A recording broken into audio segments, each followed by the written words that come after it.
It's not going out live, is it? Okay, you got it recording though? That's good enough. Good evening and welcome to the meeting of the Litchfield Planning Board for Tuesday, January 7th, 2014. Let's please begin with the Pledge of Allegiance.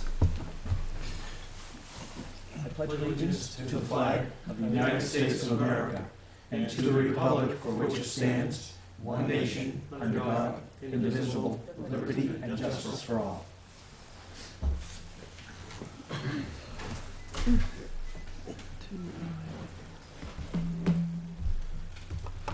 Thank you all for coming to the Town Hall Meeting Room and Warming Shelter. Good to see we're all able to get our cars started to be here. First item on the agenda this evening is a discussion of the site plan item, the zoning and site plan items from the December 17th hearing. This will be our official deliberation on all the matters that we carried over from that hearing.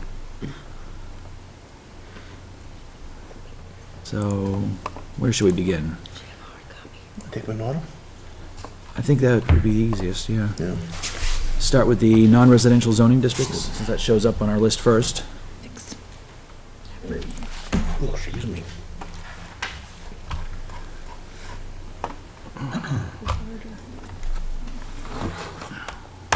Share screen with you. Right, it's right there. Oh, good. I'm not the person to have Got it on the controls Jumbotron. here. The Jumbotron. Whoa, a little further than we needed to go. There you go. 6, 7, full board. 1, Nice. 2, 3.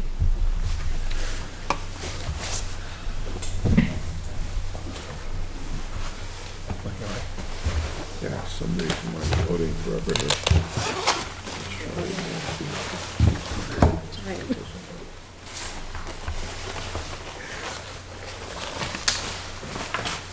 What's that?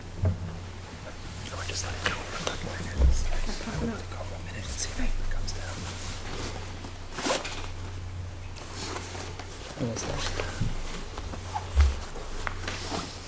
So taking the non-residential document right from the top, there's been a recommendation to add 3 definitions right up in section 200. Agricultural processing plant, agritourism, and farm roadside stand.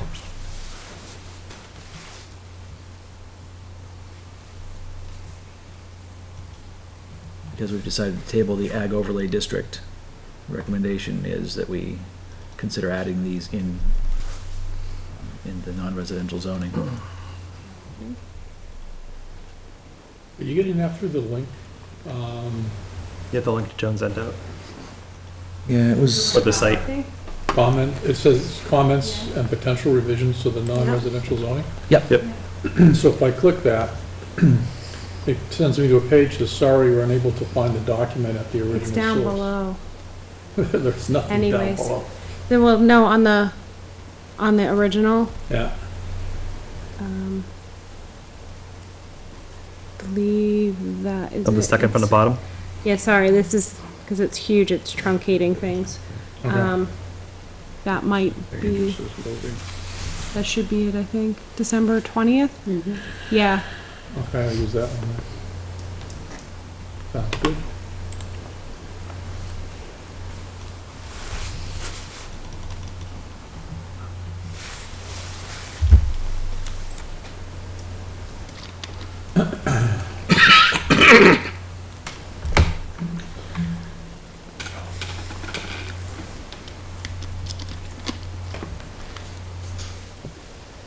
So a farm roadside stand, what if it wasn't necessary? That's an on-farm agricultural retail operation. What if the farm was elsewhere and they wanted to put it, but they had a house? They wanted to put it out front. out of their house, that would be a residential In-home occupation. home occupation, thank you. But not necessarily at their house, but off. Sure, that would still count as a home occupation, and that, there's a process to review and approve those. Yeah.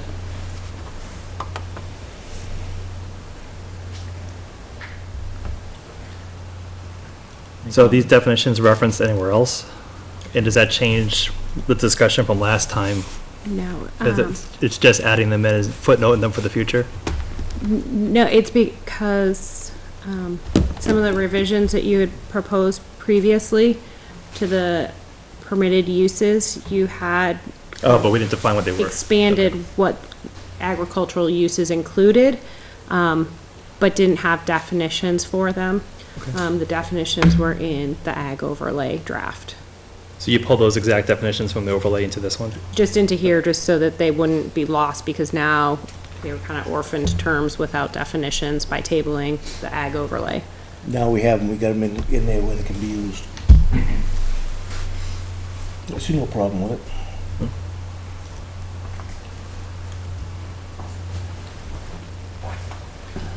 I'm comfortable with it.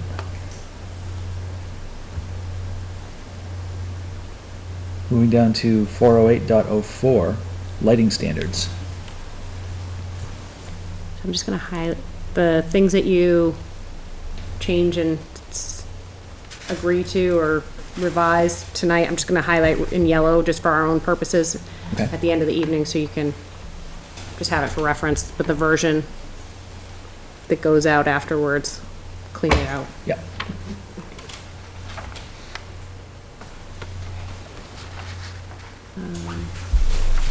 This lighting standards looks familiar. I've seen this somewhere else in our ordinances. Or in site plan. Yeah.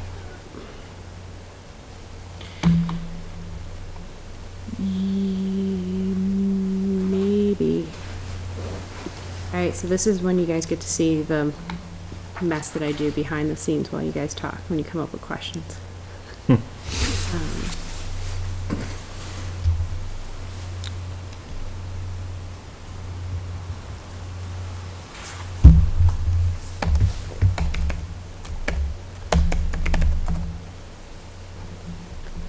You do require a lighting plan, and you've got a whole set of lighting provisions in site plan review already. That's why it looks familiar. Yeah.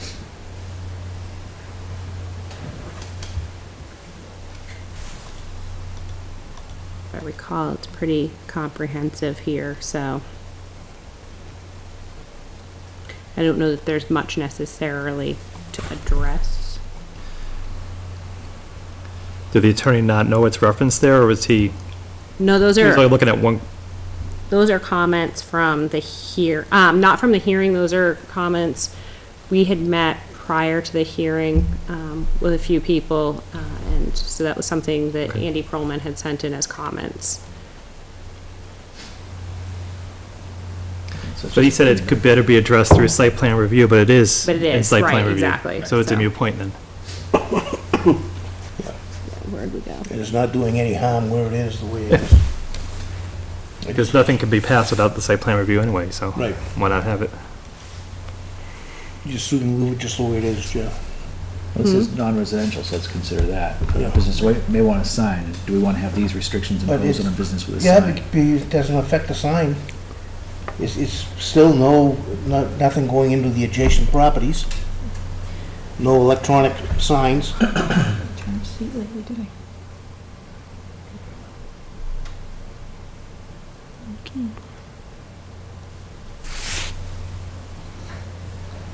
If you're gonna have lighting, on the building facade, you don't want it going all over the place.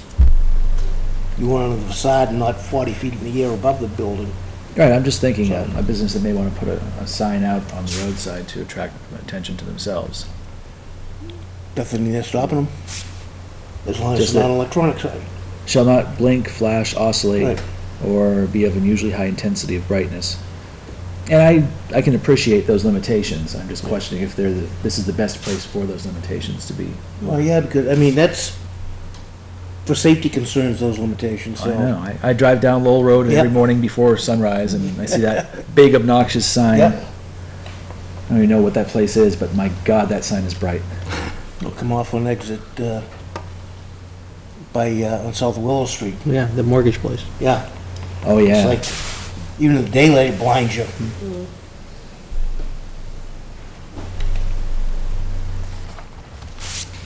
Would you ever put a reference to the site plan in there? Like as per site plan regulations, blah, blah, blah, just as a footnote to it? Or is that Yeah, not? we could do that. Yeah. The only thing I recommend against that is if you start, and this comes from the pharmaceutical industry, but if you start sprinkling references to Oh. other sections, You change in the future. and you change one section in the future, then it ripples through all your documents, and it creates a huge headache to try and control it. Okay. So, Well, fair enough. it's up to you guys, but just to give you what's happened in the past. A question on this lighting standard. Yeah, It doesn't mention signs.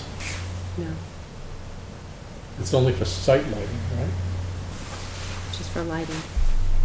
Okay, That said. that's a good if- clarification. If you're. Well, I just wanted, because I'm responding to Tom's comment Yeah. about having non-electronic signs. It Yeah. just Well, doesn't say anything about that. Well, no, I mean, but, well, it, The street building and site lighting. yeah, see, so I mean, that site lighting would be a sign on your site. Could include a sign, Yeah. yeah. Well, site lighting is usually lighting that's On put the out there building. for Right, buildings or for roadways that are on the site or for whatever. right, but it could also be interpreted as a sign. But I'm just saying, what they're looking at, you wouldn't have the only place you'd have flashing lights is on a sign. I'm not sure that it can be interpreted. Yeah, and as a sign. I agree with Frank, because you've got to get separate approvals for signs than you do for your Yep. building So might permits. make it more specific and just add in one more thing. Yeah. Street building, If you- site yeah, lighting. if you want to do it, And I'm signs. bringing it up simply to make you aware of it, and that if Tom's point is that you don't want electronic signs, then you ought to Put it in there. put it in. So if you put business signage in there, would business signage So be street- defined? building, Building signage, or I don't know what words you would use, but, signage, Sign and site, signs, and site lighting. Better to say it And rather site than be lighting. vague. yeah, Because you require two different approval authorities for signs and or buildings. right, But, no, this will allow lit signs, right. as long as they're not Adversely Flashing, impacting surrounding areas. Obnoxious. obnoxious, Yeah. neon. and Can you put the word obnoxious in there? Good way to do it. I believe the blink, flash, or oscillate is, Obnoxious, yeah. Yeah, that captures the possibilities of obnoxiousness. But then that would cause a seizure. if you And drive it by. does have a disclaimer in there that allows them for alarms. Yeah. oh, allows, It Yeah, does it's allow life that. safety. Yeah, life safety. Yeah. except for purposes of providing emergency services to protect public safety. Yeah. There will be a fire alarm and Right, temperature alarms. right. So that would be included there. Strobe on the side of the building. Yeah. Going back to the thought about making reference to the site plan regulations, you could do a generic shall comply with the site plan regulations, or you can do applicants are advised to see also the, additional, see the site plan requirements. Just not put exact number. But not put in an exact number, and do something like that, which avoids the nightmare of future subsequent revisions. But still at least kind of put something out there so that an applicant is aware that there are more Other. specific provisions elsewhere. It'd be good to provide Why that not? sort of guidance. Why yeah. not mention it? It doesn't hurt anything. Nah, It's always gonna be in the site plan regulations, that's never gonna disappear, so. comply with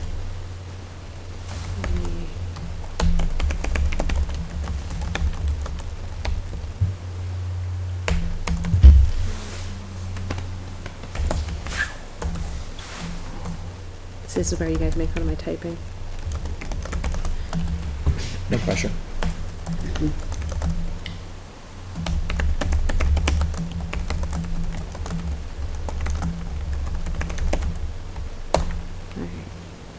How's that? Applicants shall comply with any lighting standards included in the Town of Litchfield site plan review regulations.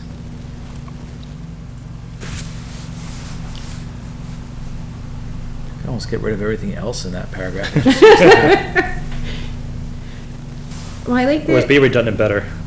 I like that having a short, succinct piece here makes it clear up front that there's a kind of So you're not there's a flipping baseline. back and forth from one to the other document. So it's- yeah. Okay. We ready to move on to the next item? Let me just, The next bubble. before I eliminate things. I meant to do this before we started. just like to do a save as on each iteration. Mhm. Keep track. Are you on screening with unsightly features? It was not something that was flagged. Yeah, I but didn't do see you anything have some? flagged there. I moved along to 600.03B. All non-residential uses shall be compatible with character, scale, and so on. With the bubble to the side says, Y102, and so on. Okay, the only question I was gonna ask is, I think some of the farms, if you look at them, they have stored outside, pallets that they use for loading crates of produce and stuff like that. Is it your intention that they can't store that outside? Let's see, where did you see that? Under screening of unsightly features? That's why I was, Okay. Looking at A. right.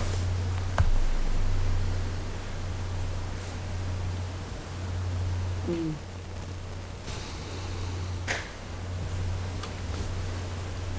That's what it sounds like.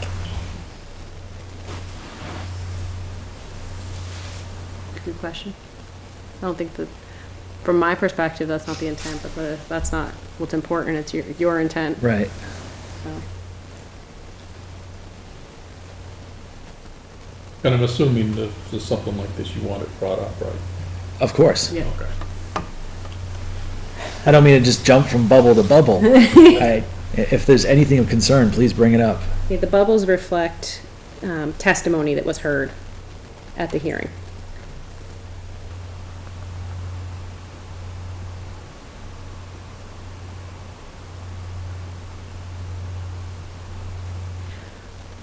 One clarification.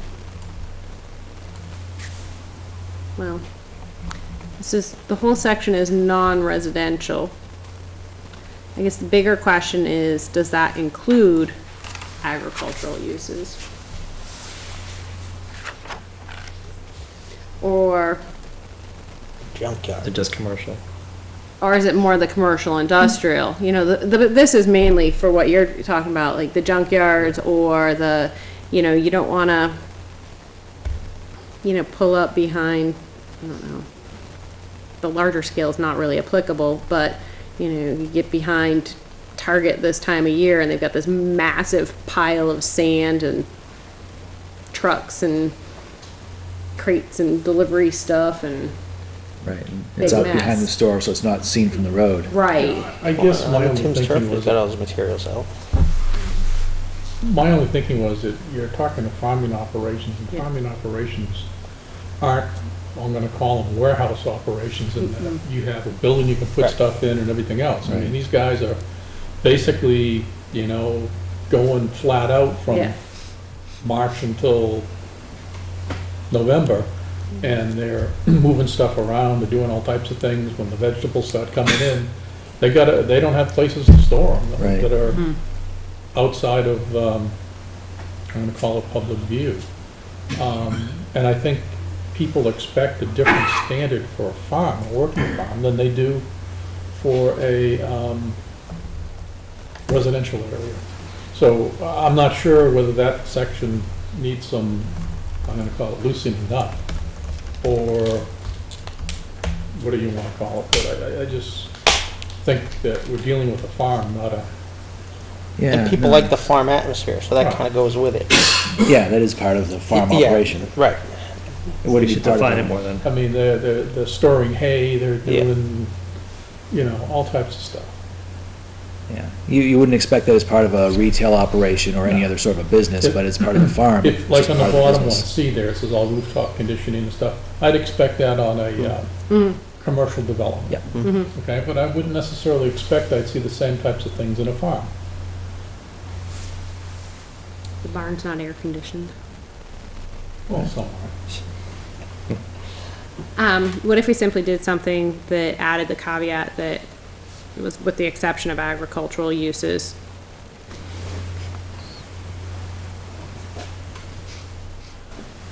Or you do the opposite and just firm it up and say only within commercial districts. The thing is, you have agricultural uses permitted some are commercial. within Okay, that's the true. commercial district. I think exempting agricultural operations makes sense. Loosen it up to give them the leeway to do their jobs, run their Right. businesses the way they have been running them. And does agriculture, that word, there's a definition, but does that cover it all? Or do you leave anything out when you say that? It covers a lot by the definition that we've included here. If there's more that needs to be included, we can certainly revisit this and add it. So, again, to maintain consistency. You do have screening. Ooh, not what I wanted to do. Type it in the ordinance.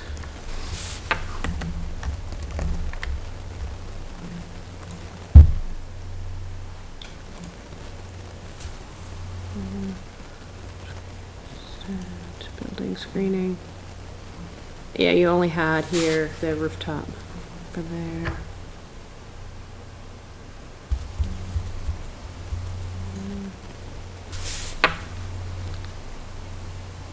Yeah, that was it. So, I thought there was something else in here.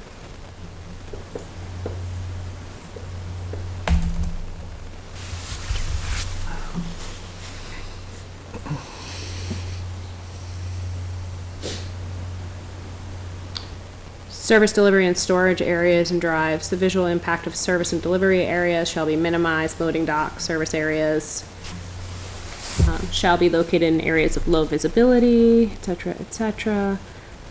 That existing. Sorry, screen. Where you get the landscaping piece there. That's landscaping.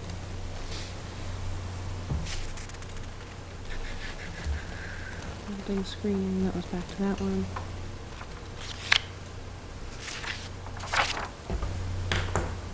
Off-street parking and loading, screened.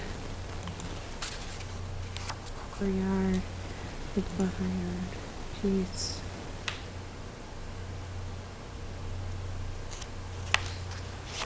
Stuff. I feel like I'm going back to the beginning. Oh, this is towers. That's it. So yeah, that would be a newer provision. Decent zoning.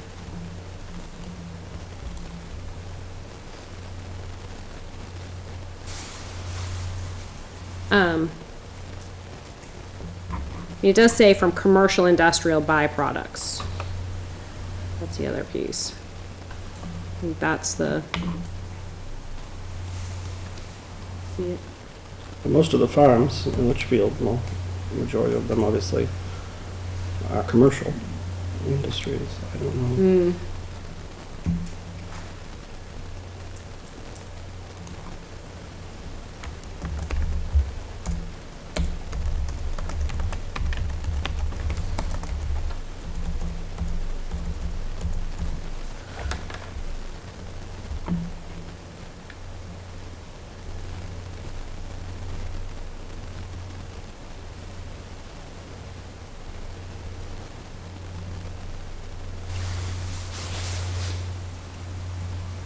You put it in B too.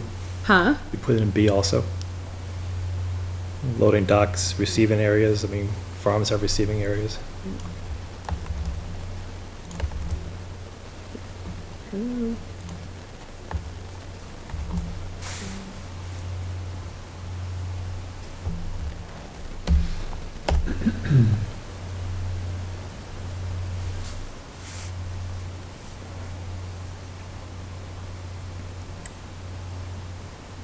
I mean, are there other uses that, I mean, some uses it's just not gonna be applicable. If you go to your list of permitted uses, I mean, you've got, just to grab it, what's the first district here? Highway commercial, so this is gonna have some of your more less beautiful uses, so to speak. Your banks, you're not gonna really have to worry about that being applicable to. Your stores, you may, I mean, your delivery areas, you don't, if you have a store that abuts a residential property, your neighbor, that residential neighbor is not gonna wanna look at the delivery side of the building, Or the dumpsters. or the dumpsters particularly. Your restaurants, I mean, that's where it's gonna, civic centers, professional offices, less of an issue. Healthcare facilities, again, less of an issue, but you do have your dumpsters for all of them. They get loading docks and, yeah, it's a problem. You know, so a bunch of these, you know, yeah, I mean, you're gonna have maybe a loading dock, you're gonna have a dumpster. Stockpile materials, not very likely. Your churches, that's not gonna be an issue. Your membership clubs, not really an issue. Schools and daycares. Not everyone wants to have to deal with drop off and pickup, but you know. Funeral homes. Funeral homes. I lived down the street from one of those at one point. Whew. It's fun on funeral day. Couldn't drive down the street. So, I mean, You know where the, you added, except for agriculture a while ago? yeah. That third one, you know, you were saying air conditioning? Yep. Well, I'm thinking of like the nurseries. It says large mechanical equipment. A lot of those nurseries have the large mechanical equipment attached to them. Right. So we should do.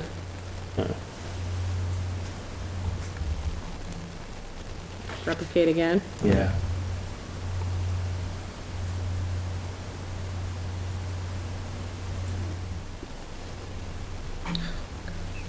Spinning bubbles keep popping up.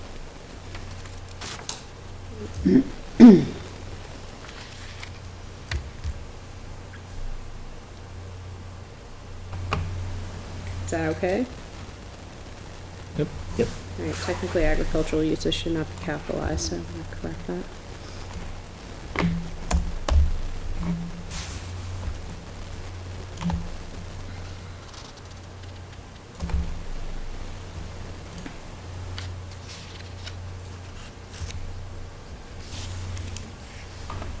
Okay to move forward? Yep. You want to catch anything else between that and the next bubble? Which would be section 600.03B. I understand his point. I mean, I understand his point about 102. I mean, it is what it is. And at some point, there may be redevelopment opportunities. So, yeah. So we don't So want. what's harm in having it, I guess? Because how you define it. All right, So, my thought is just because what you have may not be beautiful, there's no reason to have a low expectation Yeah. for what Set the occurs bar in the high. future. Exactly. And/or future renovation to what's already there. Exactly. So, yeah, I'd say keep it. What if you just put the word future in after all? On B, all future non-residential uses.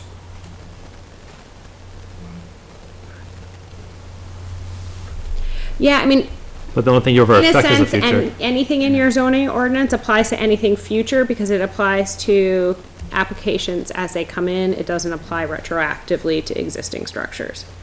So, So it's implied. yeah.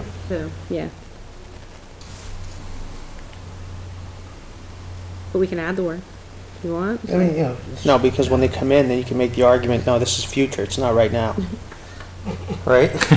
The future is today. Yeah, right, today is not the future. Today's yesterday's future. Yeah. Coming in next, see that, I said, it's not mine, that's the next one.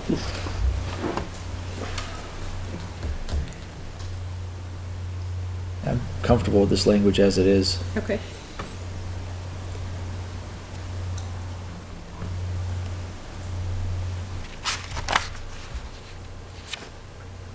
I'm just gonna keep scrolling till the next bubble unless someone stops me. I think we need to button up the bubble because our point was the whole thing was a car lot. You can have a garage and sell individual cars, but you can't have a primary purpose of selling cars. Hold on. Well, the whole thing was a repair work on cars. Yeah, but we said if you repair a car and sell a car, you could sell a car, you can't stop a garage from selling a car.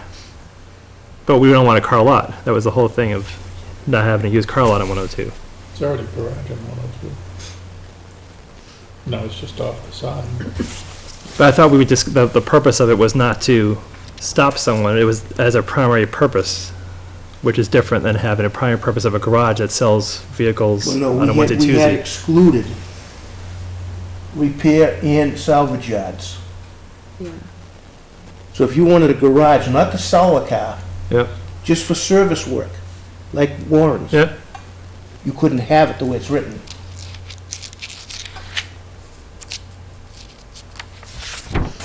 That's what Andy was referring to. We're prohibiting a automotive garage. Yeah, I don't think we should prohibit that, though. No, but Especially I mean, 102. that's what we did do, though. Yeah. I don't think we should do that, though. No. I think I think was looking too much at the primary purpose of selling cars, like you mentioned, a used car lot or a salvage yard, but you should Right. have a right to have a repair shop. Especially on 102, because why not? Okay. Everything else is there. So, a no to what we have there. The first stab I took at revising that, was to say, to allow retail establishments primarily for the sale, servicing, or repair of motor vehicles, supplies, and equipment, but not including salvage yards. Yeah, Is that correct? I think that addresses it. So it allows it allows you to sell cars, fix cars, and associated supplies and equipment, but You no can't salvage junk pile yards. 100 cars in your front yard. Yep. No junkyard. Yep. I would like to have the ability to get my car serviced here in town. Warren's is great, but I'd like to have, a little more than just one. A little oil change shop or something. There's one down there. One on 3A. Where? Oh, two. He's still open. On 3? On 3? Which one? On the left there, near Mel's. So with your sentence, we don't have a non-conforming issue then, obviously. I wanna, Garage? yeah, for one oh It's the two. place where Yeah. Jolt's truck is usually parked, Alright, to-door garage. Is there? And we didn't affect that on 3A, did we? Because there's a current use anyway, so it'd be grandfathered, but That. yeah, but we should double check it.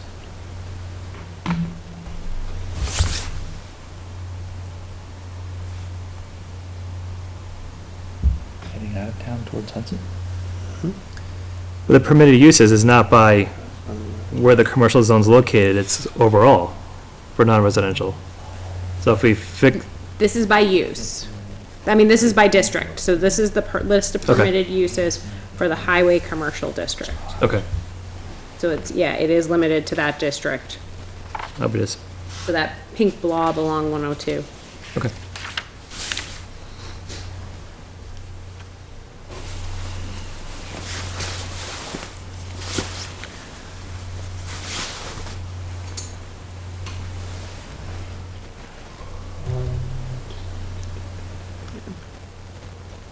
That was just a positive. I put the positive comments in there because there were so many of them. That'd be nice to have the positives too. Is that sarcasm or was that, No, it's is just that the one hearing. positive comment? At a hearing, you usually only hear the negatives, you rarely hear the positives, so I thought it was nice to at least throw in the couple of positives we got. Yeah, we got a good amount of positive. I was pleased with what we heard, It went well. even if it's a nightmare for our HLN. future. Yeah, Did you see this? No. You should let Jen take that back over tonight. on the record, that wasn't written very fairly, No, it wasn't. No. but But it's a great headline. you read it? No, no. You didn't read it? I had Didn't nothing draw to do your with- eye in? Oh, It was interesting. Yeah, it's biased, but I can't wait to match it towards what the video shows, because I didn't see either. It was a very good hearing. Yeah. We got a lot of very productive feedback. Yeah. Okay, sorry. Yeah. I'm just gonna delete the comment unless anyone wants to talk about the frontage. All right. Scrolling forward, that was the end of the comments that you had received on the highway commercial district. Southwestern commercial district, I think that's what I just read. Yeah, southwestern. So this is that southern segment of 3A, west of 3A. And this is where you want to double check on. So you guys had proposed to delete the retail establishments for motor vehicles, etc., from 3A. If I recall correctly, the conversation was that that was not the character of that segment of town. Is there a bubble with that? No.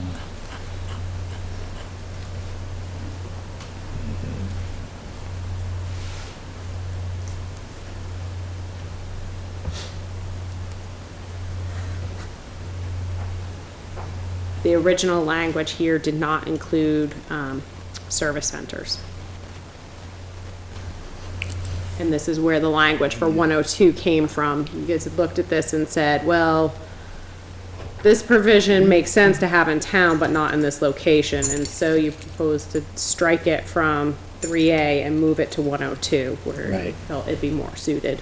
Right, away from the gateway to our farmland. Right. And more to where the more dense development is.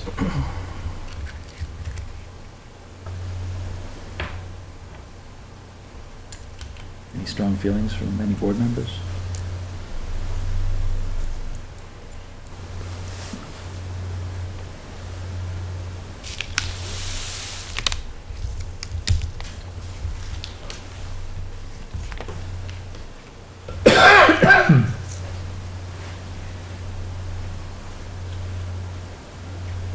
Scrolling.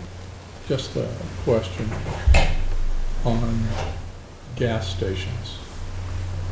And it's not necessarily related to this. I'm not proposing you add a gas station as a permitted use into this district. But would it make sense on 102? Where one already exists.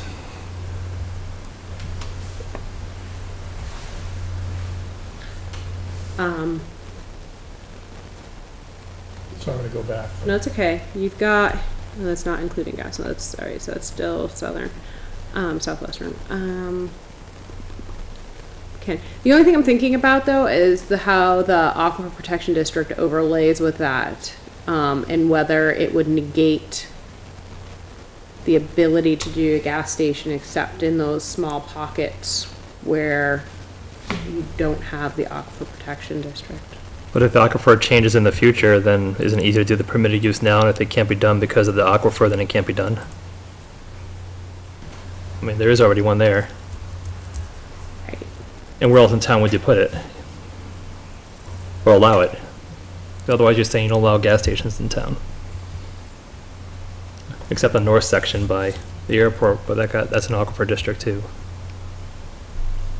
I think you're better off putting it in there, because if you want to put it somewhere in town, that's the place you would put it, and if they can't do it because of aquifer, then it negates having it as a permitted use anyway. Mm-hmm. And if aquifer changes in the future, then you don't have to go back and revisit this.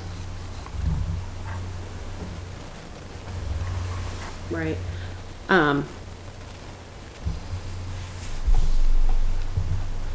So I'm just looking at this little piece here. What So you've section got, is that? this is back in highway commercial. Okay. Back in highway commercial, you've got, this is where you allow the selling of goods, foods, hardware, clothing, etc. Well, you- Motorized vehicles was struck here because it was included down below. That was the only reason it was struck here. and other general retail commodities, but not including automotive service or gasoline sales. So now you've amended the last item on the list, which does allow automotive service. So you'd have to Strike remove that here You have to anyway. remove that, and so the question is, do you just remove, I would remove from commodities on, Yeah. right? after commodities. And does that then imply that gas stations would be included in your establishments offering goods for sale? In that district, where it's already taking place. And it seems to be a good fit for the traffic in that area, for the businesses in that area. It doesn't seem to be an incompatible use as it's currently existing. But if you don't mention it as a permitted use, isn't it not permitted? Always, Right. so what do you want to mention as a permitted use? Because by striking that out, it's not mentioned anywhere else, and if it's not there, you can't do it. If that's the case, then why even mention not included? Yeah. Yeah. Because right now, it's nowhere. Lose Yeah, the that's true, words, not but including is not. kind of stupid to put in there, because If that's the case, right? that is the rule, right? If it's not permitted, if it's not listed, then it's not permitted. Right, if it's not listed, it's not permitted. That's black and white. Pretty much. Yeah. But the thing is when you have something such as establishments offering goods for sale, it does not delineate what those specific goods are. And that's why that exclusion was added. Dispensary. So you could spell it out and add it specifically within the list of things that you articulate in your, for example. I always think you're better off not having things vague, and goods for sale is, you could argue anything as a good. I mean, Yeah. that's so vanilla. I don't know if that's what most towns do. I mean, you can't spell out every single type of business that would sell something, because that would be, you couldn't think of all of them. Right, and you get some towns that will try and spell out every specific little thing, and then they end up going, oh, what do you mean you can't do that? You know, because you get something that's so specific Yeah. that you've now ruled things out by being so overly specific. Then you get some that are so generic, then that you get something and you go, whoa, I don't think that's appropriate, but you don't necessarily have the grounds to say Say to no. an applicant, I'm sorry, that's not appropriate. So you need to try and find some sort of middle ground that gives the applicant that context of what is allowed and what is included within that provision, but There is one section of goods that can't be sold there, and that is sexually explicit material, which is under a separate section. Right, that's specifically zoned to limit. So as long as that stays in the separate section, that's excluded from the definition of goods, right? Yeah. Okay. But there's no stopping the state from plopping a liquor store down there. they're exempt. Oh, Governmental land uses. okay. A dispensary. So that's a good question. I think if you want gas stations there, why not just be straightforward and say gas station? Yeah, so I just took Non-intuitive. gasoline and just Yeah. threw it in the list above. And it's clear that, yeah, it's low. Okay, so that's 102.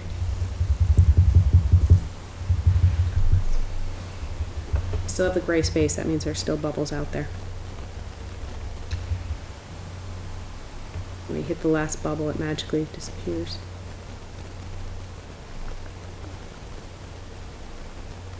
So we say restaurants not including Oh, yeah. fast food takeout, so Dunkin' Donuts could never go in there because you couldn't have a drive-through window. I know the gas station wanted one in the north end. I know we're on 102 now, but that would apply to like a Dunkin' Donuts or a coffee place that wanted to take a drive-through window. So we're saying we don't allow anything with automobile-oriented fast food. In which district? Oh, I'm still in the 102. You're still where, okay. Yeah, I'm still 102. Sorry, I was all the way down to section It's still 800. getting a Taco Bell. Oh, no, I was just on C. Oh. And you probably don't have enough space to put anything like that there now, but Just going back to the gas station with a Dunkin' Donut drive-through in it, like they wanted to do by the bridge. Restaurants, not including automobile-oriented fast food restaurants with takeout and/or drive-through service. That is what you currently have. It appears elsewhere in a zoning ordinance or. That's not allowed or or a allowed site it? plan. I forget where I've seen that, but that's familiar looking language. You're to- allowed restaurants, not including Okay. automobile-oriented. That is existing language. And even if it were allowed, the impact fees would be prohibitive. Business wouldn't want to pay the impact fees to get the meager return on investment. Okay. Which drives me crazy. Every time I want a hot chocolate, I've got to leave town. There you go. Get a Keurig.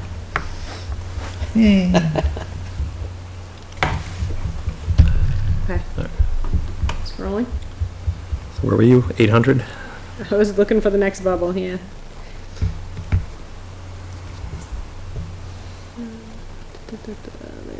All right, I gotta shrink this back a little. What's a big bubble? Okay, so this was looking at a couple things. So there were a few comments here during the hearing. Okay.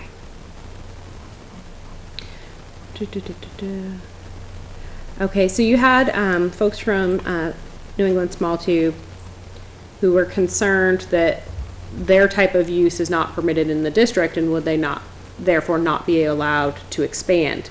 They have been, under zoning when they came in, they were not, their use was not permitted. They had to get a use variance to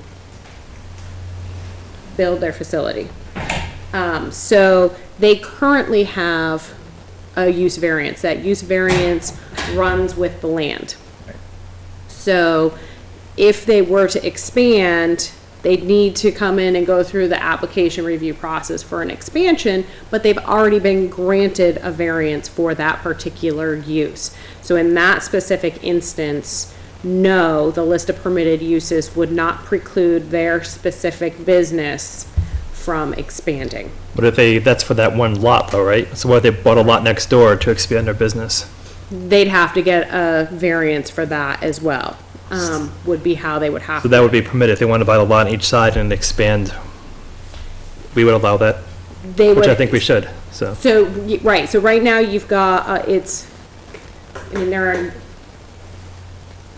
when they were developed, they were a non-conforming use that was Yep. granted a variance. So, yeah, in that case, if they were to go outside of their parcel boundaries, they'd probably have to go back to the zoning board for permission to be able to do so.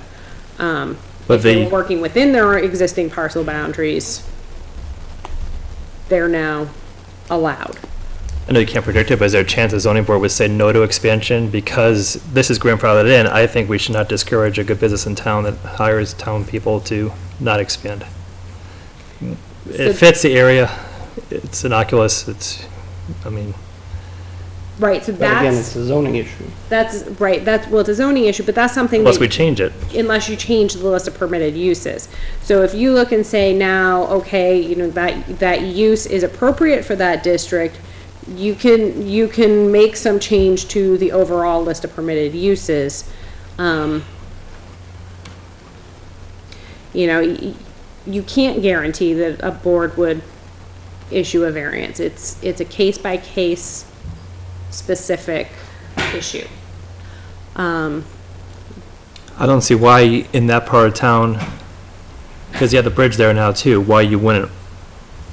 If you're gonna put anywhere in town besides 102, that's where you would have it. Because you have the bridge coming in, you have development that Manchester's gonna do on their side. It just flows better there, it's already there anyway. So I don't think we should ever discourage a business from growing. And I personally would think that, trying to think the map, what it would cover. Are there any other business, so this would be like Haley's Pizza, the pantry store, that whole area too? Tim's Turf. Tim's Turf, that whole side? He should be able to expand if he wants to. I don't know that little zoom in map that I have. But Tim's Turf is a business use currently allowed. That's different than small tube. But there's more room around there to expand, if he wanted. But he doesn't have to, but that's a permitted use now anyway, where small tube is not a permitted use. But we wouldn't have to do anything with Tim's turf, because he wants to expand, he has the If you wanted ability to build currently. something else, I'm just saying that Yeah. whole area is Yeah. commercial industrial. I think what the math is. But again, the issue is gonna be, I mean, in terms of your town character and so forth, that's gonna be impacted. I just put it out there. I'm not, you know. But that's what we have, the caveats in how something looks, and where you put things, and how it's set up, and the landscaping around it and everything else. It's hard, because you can't make exceptions, but you also don't want to discourage someone from hiring more people in town that need jobs. And the tax money that comes in from it.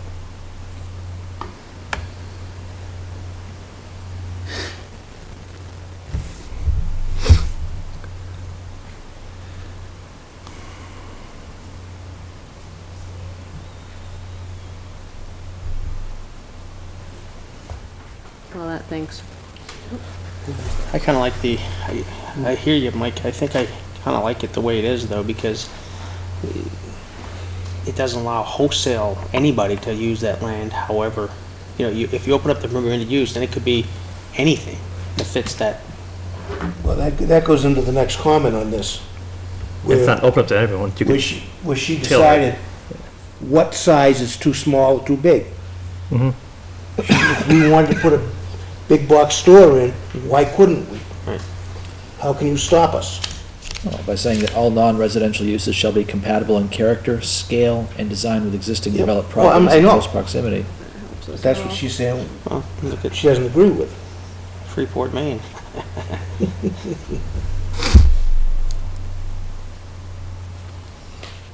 So I don't know that that helps us at all in terms of visibility. That's a big area. So that's, I mean, it's zoomed in as much as I can get. So it's-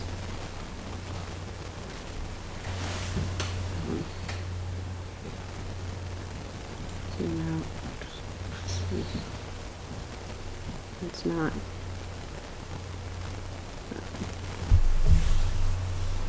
so we currently ban gas stations up there, but there was one up for, As part of the aquifer So it's, protection it's district. this little, when you But see it in the it's here it says, context of the town, it's gasoline this sales. right here. This area. But again, it's, as you drive into the town from the north, it's one of the first areas that you see.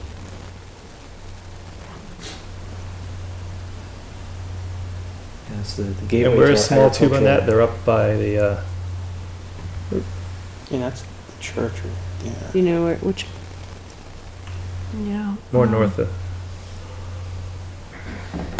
South of where That- Colby Road exits there, yeah. brilliantly, I don't have anything labeled. Over there. I got my road labels on here for some reason. No, north of there, north. Joan, do Oh, you I know how have the my lots are mouse over set here. I up? was looking to see if I had labels in here. Is there a lot right now that they have big enough to expand without taking lots on either side? Because that's, Small a- tube. yeah, because then it's a moot point, because they have the grandfather clause. There are lots under other ownership, yeah. But is there a lot, I don't know how much they own on each side of their building? Like, are they hugging the lines, or are they? I think they're pretty much They're pretty- hugging the Yeah. lines on the You south get Mel's on side. one side and the commercial that's for sale on the other side of them.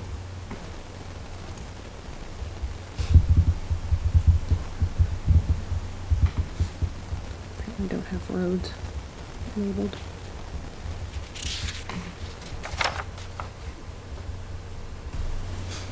Are you allowed legally to put specifications on specific lots in a commercial zone that are different than the rest of the zone? No. Okay. I didn't think you could, but, You can, what? you can, but we'll end up in court. Yeah, Yeah. that's spot zoning. Yeah, we don't want to do that. I think just to help them These guys, get what they want. Bills.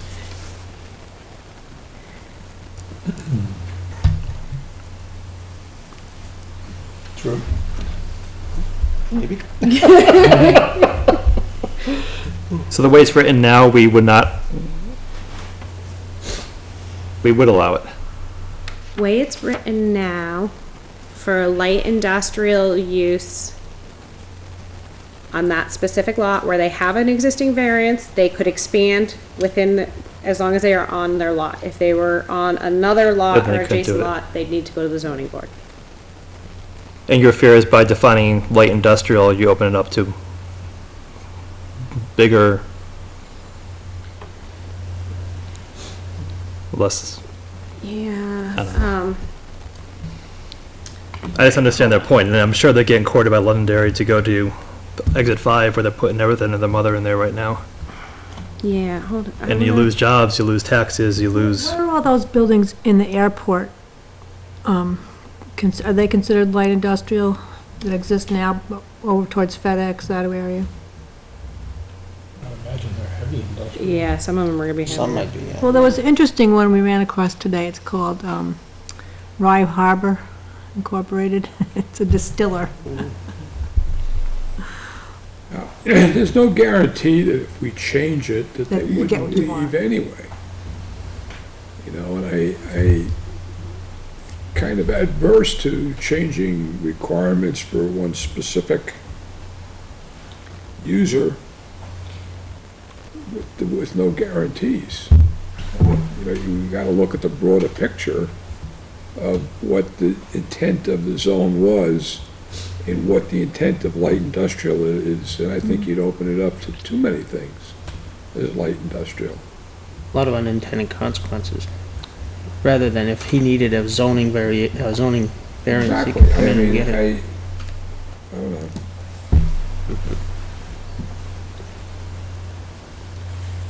And with an existing variance on his existing lot, should he wish to expand out to a Right. neighboring lot, it really would surprise me if there weren't a variance granted for the new Right. lot. Right.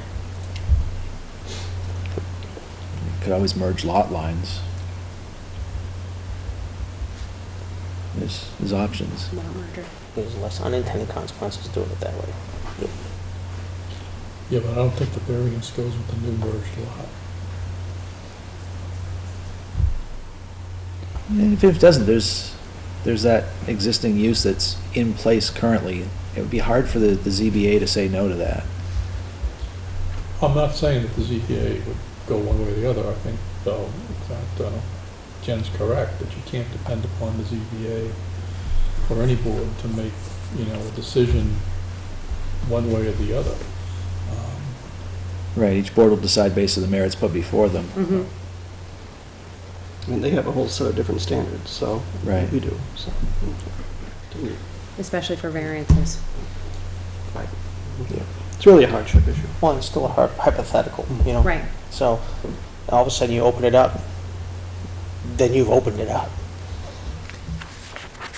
it was also brought up and discussed pretty heavily with public comment. So I think to ignore public comment is also something we shouldn't do. I mean, that was, I could try to remember the resolution of, we never talked about adjacent lots, or I think it was more just them, they built to expand, and they didn't know then that they could anyway. Right. So, I guess the answer to their question of whether they could expand, yes, they can expand their existing business within The lot. their current lot boundaries. They have a variance, They go up. they can go up. Yep. If they need options, they have options available at hand. It might be Right. cheaper to go up and buy another set of property, another piece of property. True.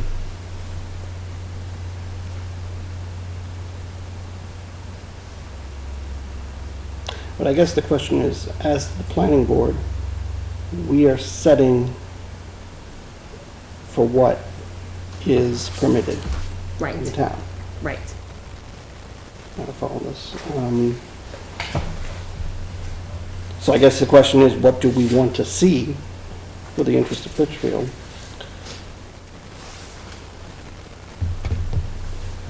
But again, I mean, it becomes a question of,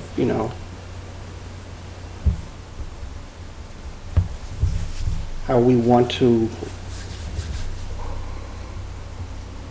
see as the vision.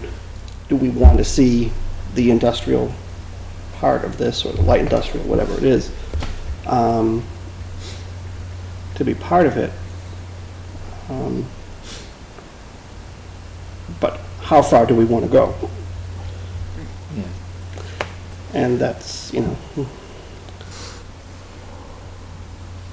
obviously, I can understand people's feelings about, well, we don't want to discourage, business and all that.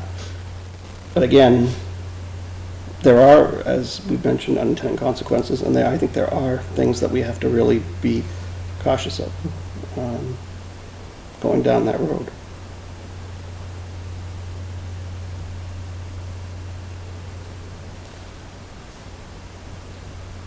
You don't want to open up something that's going to not be able to control, you know what I'm saying? So, at some point, so, just throw that out There there. would also be natural limits. You can't build where you don't have the infrastructure to support a use.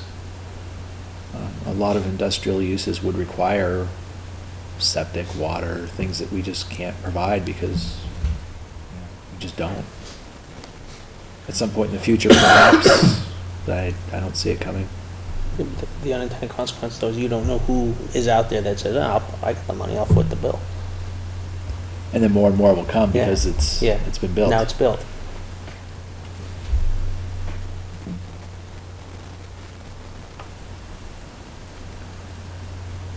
So what do we want to do to the language in this paragraph?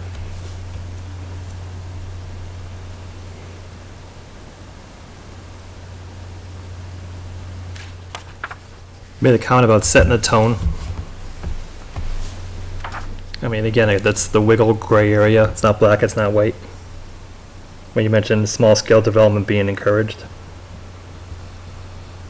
So your point is, how do you quantify what small-scale development is? Small-scale development could be industrial, could be commercial.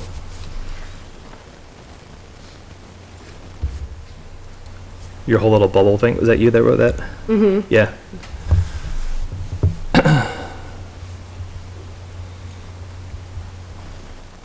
So in that case, would it be the planning board when they come before us to decide if the application's even accepted or looked at? That, to define what small-scale development is defined as? Right, so then it comes down, so when you're getting into so we're going to the next bubble, okay, sorry. The large retail shopping type uses, I mean, without a definition, how do you draw the line, how do you administer that, without coming up with a specific, definitive square footage? And I think it really is a case by case kind of thing, drawing a concrete line in the sand. You may be eliminating or limiting things that you would prefer to see. You never know, but the defining it is not easy. It is, when you define it, what it is by square footage, it's an arbitrary number. So I think simply, and also this section here, it's more just stating what the intent is, as opposed to being the list of uses. So.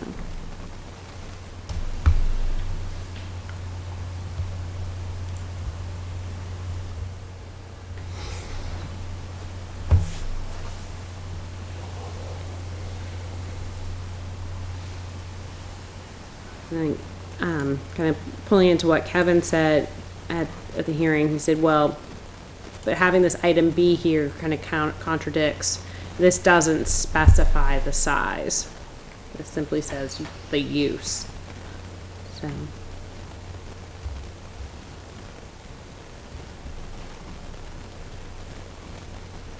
Well, that would be covered in the opening paragraph to the permitted uses, where we're stating clusters of shops or small-scale shopping centers. Right. Are encouraged. Right. As opposed to The only thing allowed. the only thing allowed, correct. But by saying it is encouraged, it puts the developer on notice that if you bring something to the planning board that's not consistent with this desired outcome, you're not going to get it approved. It just doesn't fit the character that the zoning sets for that region.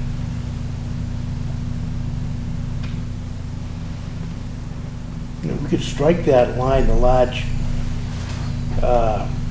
shopping type uses is not allowed, but we're still implying it.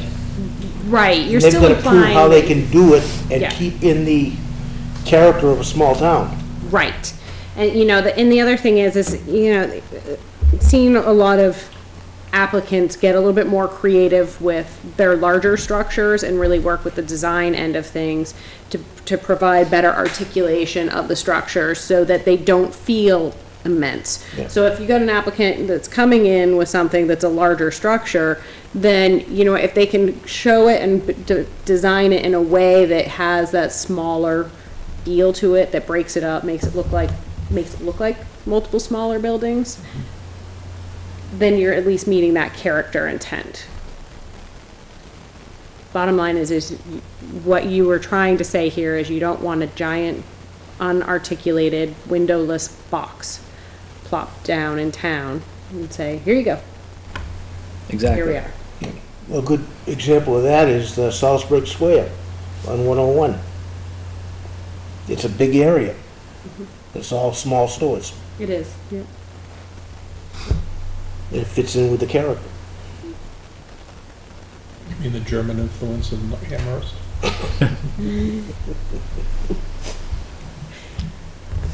The Tudor stick style.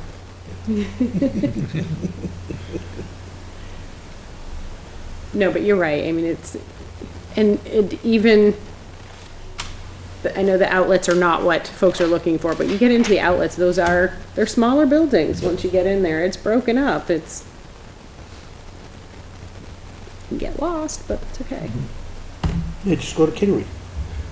I've been here in a very long time. All right, so I'll delete that sentence. Yeah. Moving forward, so that deleted that comment. So why can't you set a footprint size? You can. But then you can have a really ugly building fill that footprint and still be compliant. Yeah. Not if you do your job as planning board. Well, you've got the character piece as well. I mean, you could do the footprint size.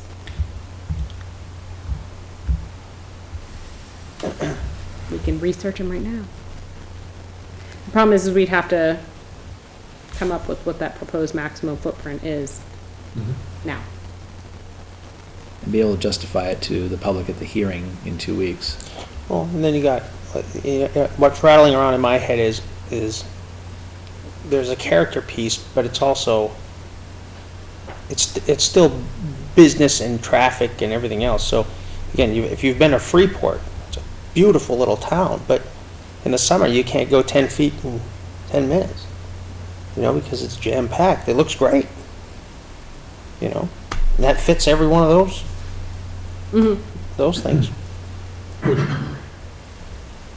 Would people be comfortable if you dropped a building in Litchfield that was 200,000 square feet? You couldn't fit it anywhere. Sure you could. Sure, thank you. You get some lots that are, Oh, Yeah, there'd be no economic case for a developer to do that unless he was We don't just know that. interested in You losing don't know. money. We don't know that. Some guy's got a bunch Central of Vector cash. Highway's coming in. Somebody wants to do something, drops 200,000 square foot building. I wouldn't think that would fit Litchfield's character. So start from there and cut down. Yep. 100,000 feet, does 100,000 feet make sense? That's 100 by what? What's this building? How big is this one? I don't know.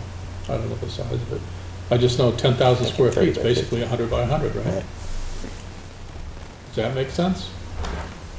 All I'm trying to say is, I think you can at least rough approximate what you think could be a building that you could kind of fit in or blend in with the community, is all I'm saying. It would probably be better than just basically implying something. I think you'd want some kind of language in there. I just get nervous that if you don't specify, then you're, It'll be overrun. well, I don't think we'll be overrun anytime soon, but specific in there. You never know. true. Well, we don't know what could be built. All right, the average Walmart is 97,000 square feet. Right. So as a reference.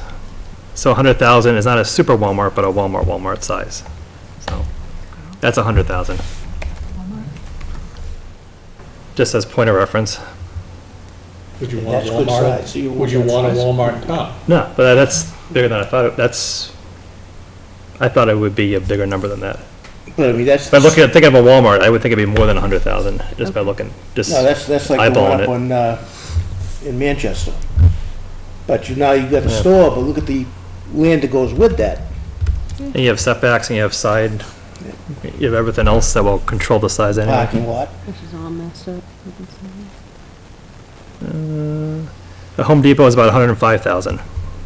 So, I think 100 might be too big. Might be. So I just Googled zoning ordinance, New Hampshire zoning ordinances, maximum building footprint or maximum footprint. This is not Londonderry's current zoning. This is a random zoning amendment made in Londonderry in their commercial district. They've got convenience, variety, grocery stores, professional office buildings, residential units, dry cleaning, barber, beauty shop, maximum building footprint, 3,500 square feet. Not big.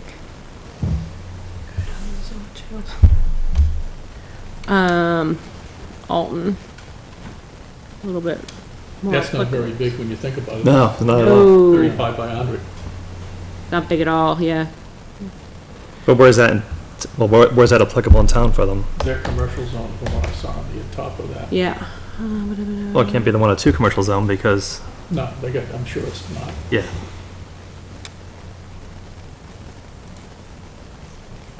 Some houses in town bigger than that.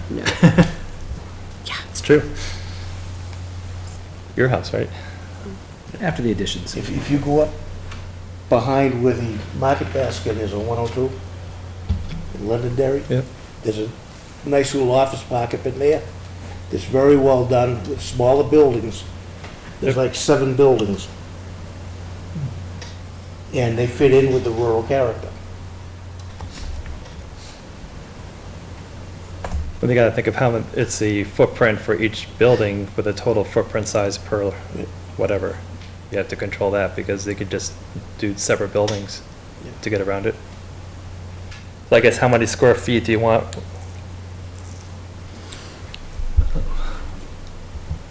You do it by, no, so you do it by acre, but it's kind of difficult.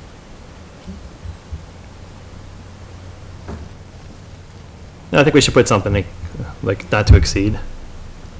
And then the character is still in there, and in other areas we have control over how the look and feel is of it.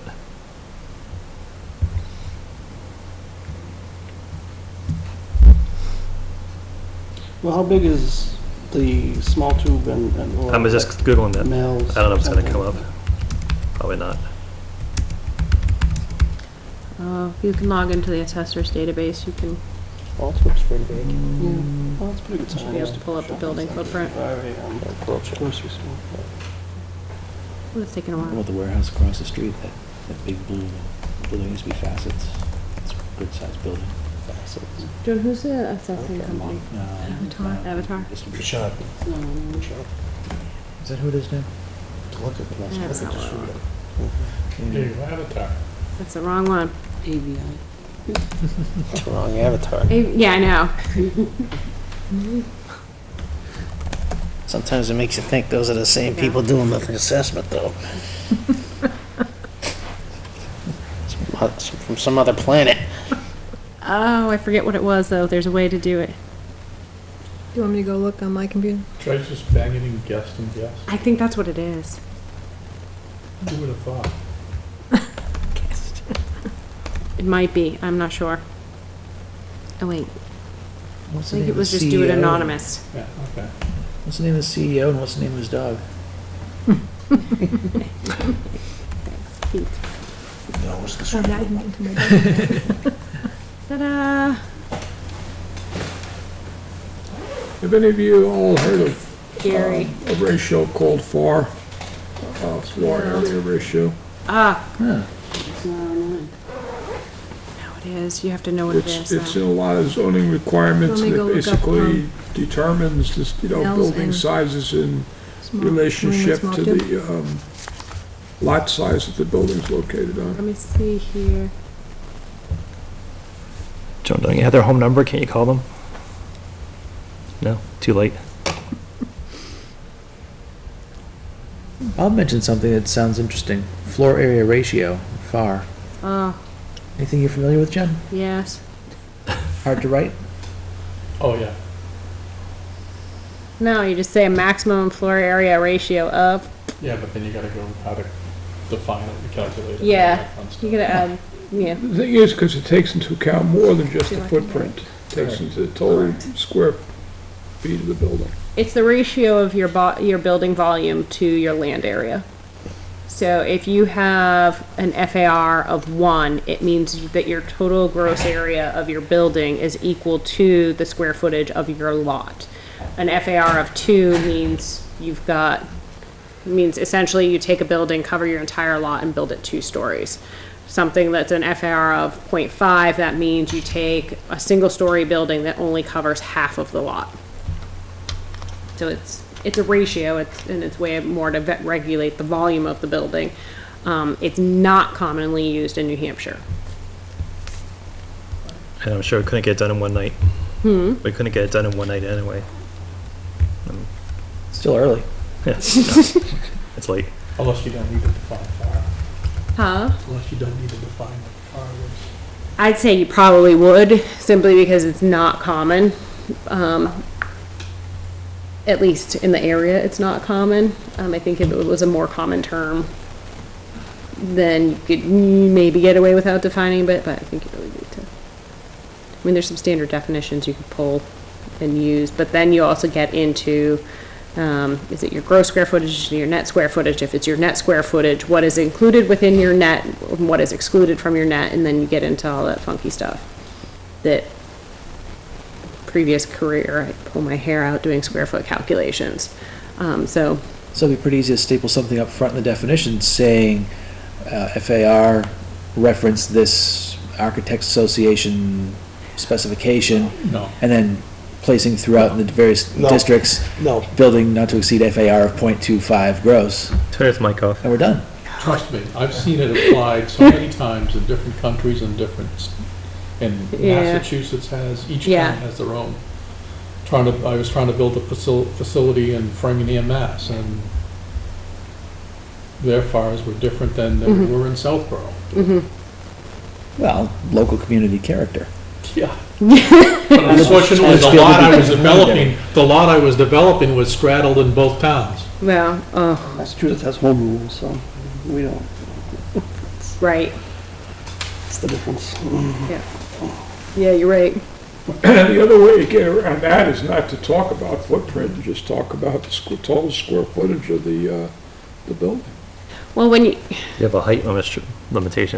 have a height limitation, and by talking about, yeah, no, you're right. I mean, when you start talking about building footprint, and that's what you need, oh, I'm kind of thinking scattered here.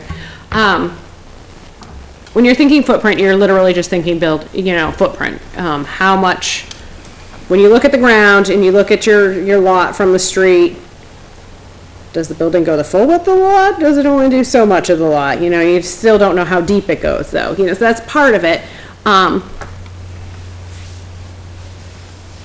But again, like FAR, just in Googling quick to see if towns popped up that had a maximum building footprint, Londonderry popped up. That was the only one that, like in a quick Google search, popped up.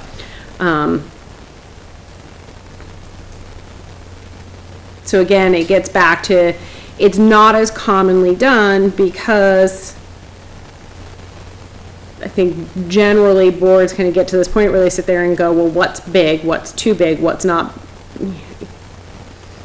It's that I don't know, it's the drawing the line in the sand. I think most towns usually kind of walk away and say, I'm not drawing the line in the sand. What about drawing this line in the sand?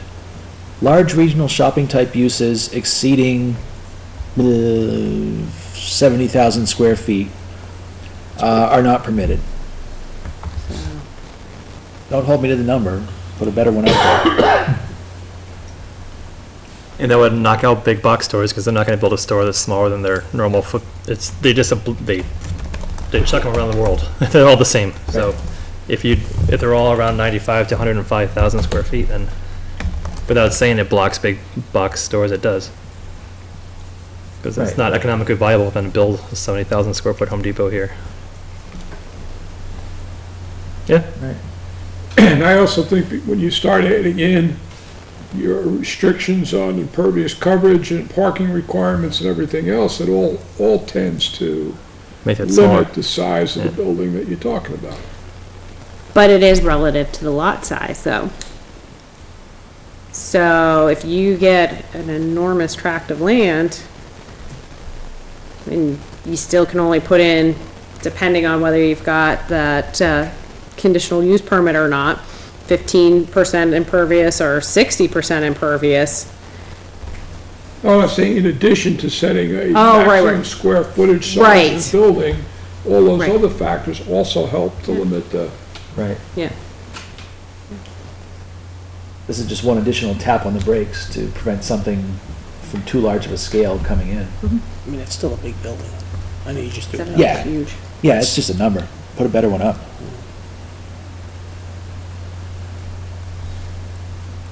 You got a better number? Because 70 really is I mean, much 70 by larger. 100, I mean, that's a huge building. Yeah. Yeah, it's, Strip mall. Yeah, that's a strip mall. 7,500? I Yeah. threw That's not 70,000. that, 70. that's not that big. 7,500. no, 70,000. 70,000. Yeah. Seventy- Oh, 70,000. 70,000. I threw Yeah, a no. really big number At a out zero. there. to get- 7,500, I'm No. going. No, 7,500 is not bad. 70,000 is a good size. Yeah, It's a big building. I wanted to get the conversation Yeah, going. So what's the best number to fit the character that we're desiring for the town? Joan just went to look up a couple parcel numbers so we could see, What we've got in stock. what we currently. got, yeah.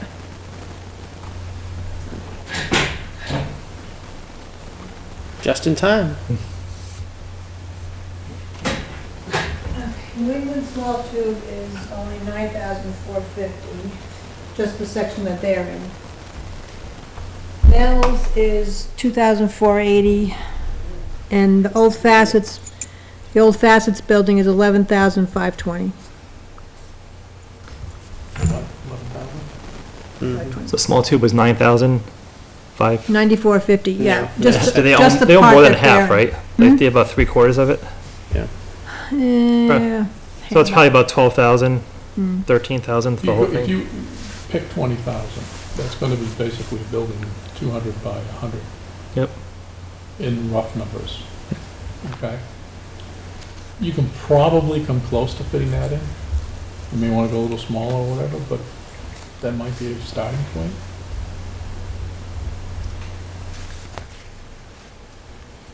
So we've got 20, we've got 70. I'd go more towards 20 than 70. I would too. I'm just trying to say, Yeah, here's a box, and if you put that on a lot, can you make that blend in somehow?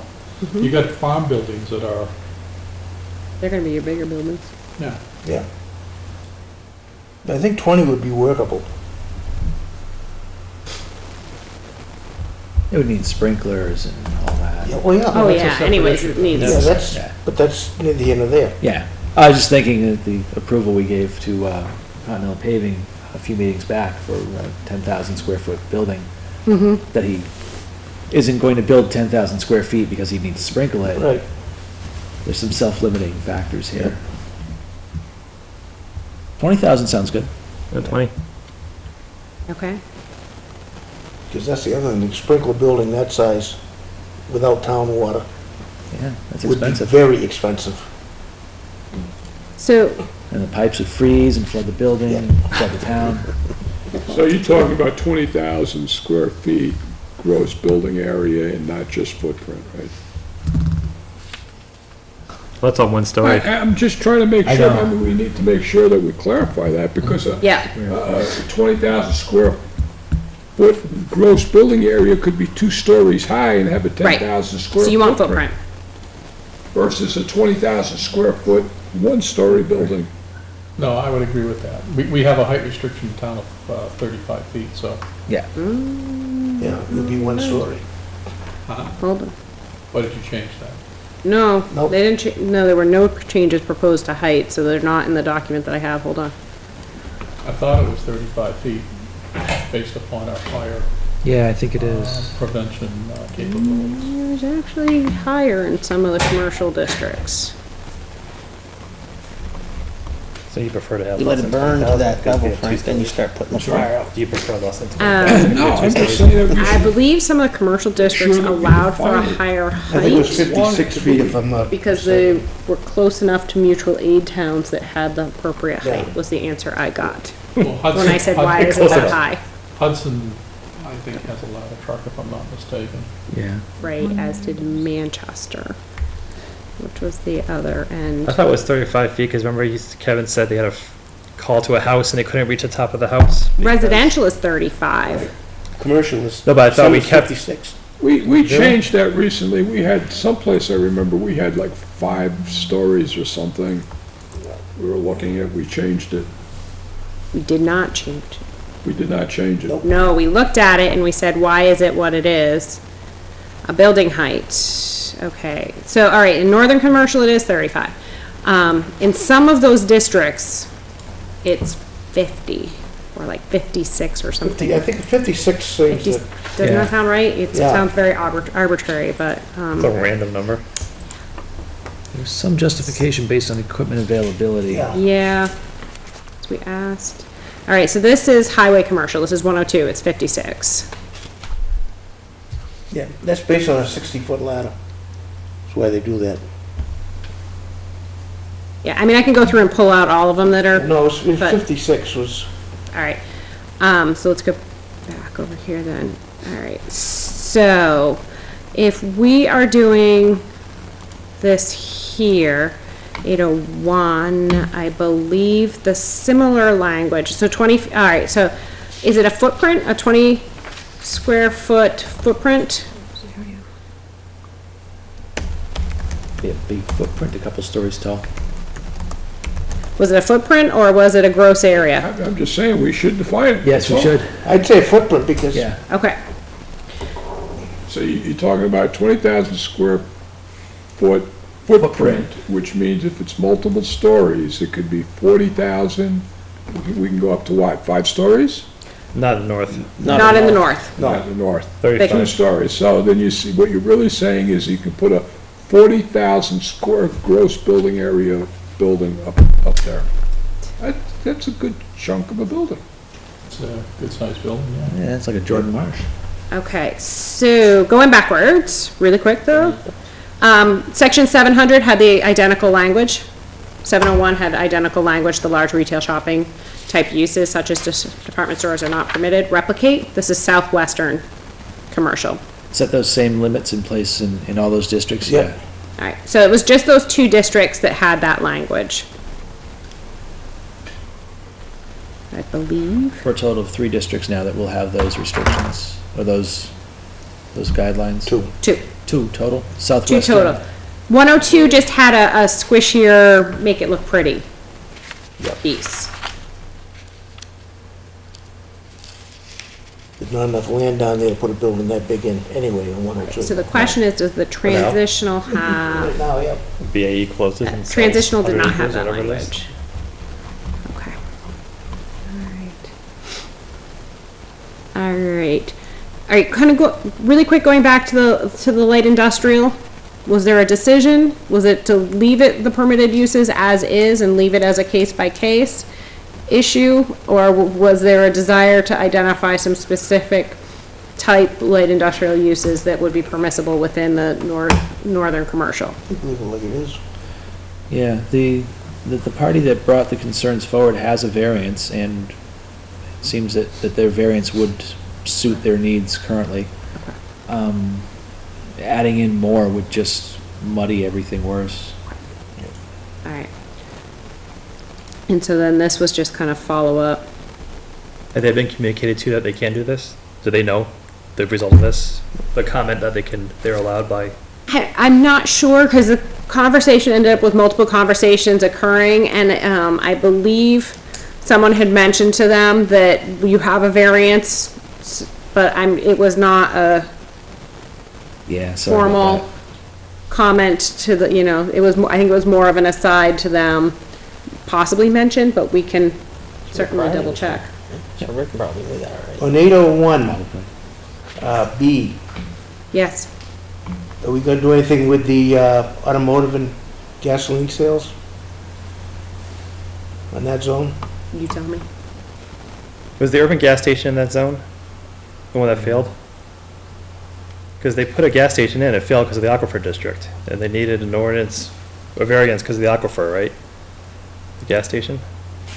And was that in this zone? Because right here would we say you can't put a gas station there, or was that somewhere else? Right. I don't know where it was. The power, anyone know? That was in the power line, that was in Yeah. that was in this, But they brought up to go as far as the ZBA to get approval for it, but in the way it's worded now, it's not allowed in that area anyway.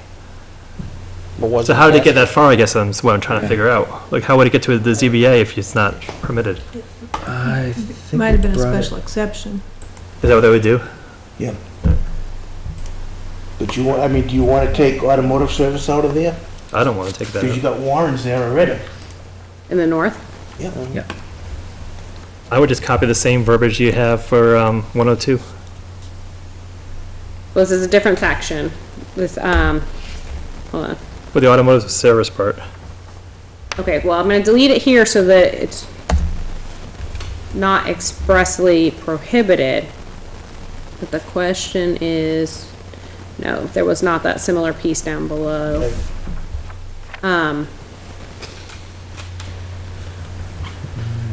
So you could here put automotive service as permitted. Variance. But do you want to include the primary as the primary use and the whole verbiage did in 102? The primary use cannot be for the sale. Remember, what if Warren wants to sell a car? Means he breaking a law if he fixes a car and sells it? I don't know. I just think he's a current business owner, we shouldn't restrict what he's doing, if he's allowed to do it already. Well, he's grandfathered in. Oh, yeah, that's true. Yeah. But, Right. like, why wouldn't you just mimic the same verbiage you had in 102? You can do that to kind of, Make them consistent? well, to think about what you could see if you were to make it consistent with the language in 102. You could have Ford come in and say, I'm gonna have a dealership here. No, because on 102, we say you're not allowed to have the primary business of selling a car. Well, you do say that you are. I thought we said except for the primary. No, we're, we said we were okay with that. On 102, you allow selling cars. That's where you had Because the you didn't primary want to business. sell cars anywhere else in on town 3A? as a primary use. Retail establishments primarily for the sale, servicing, or repair of motor vehicles, supplies, and equipment. That's what's permitted, But not including but salvage not yards. including salvage Right. yards.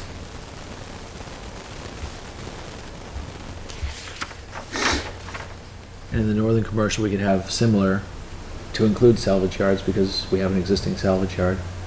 Or we could force any new salvage yard to go for a variance. That's what I would like to Yeah, see. yeah, yeah, yeah. Mm-hmm.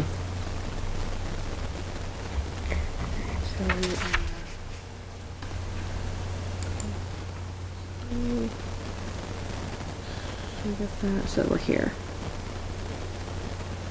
So do you want to allow automotive service in the northern commercial? Yes. Okay.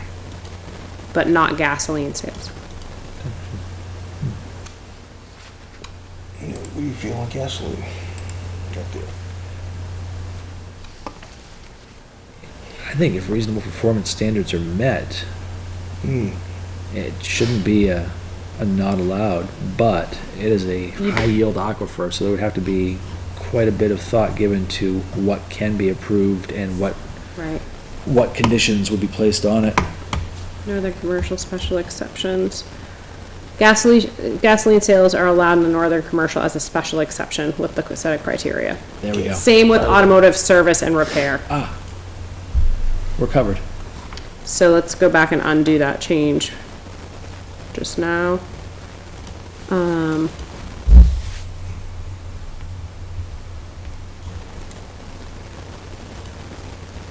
All right, so leave that as is, but you know what that makes me want to look at now?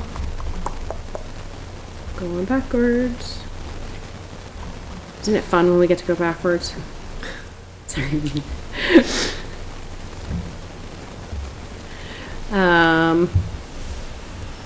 Okay, that one wasn't changed there, so that one was fine.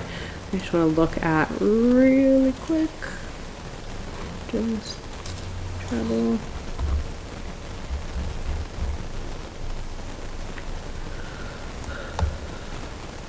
So what do they have to do to justify a special exception?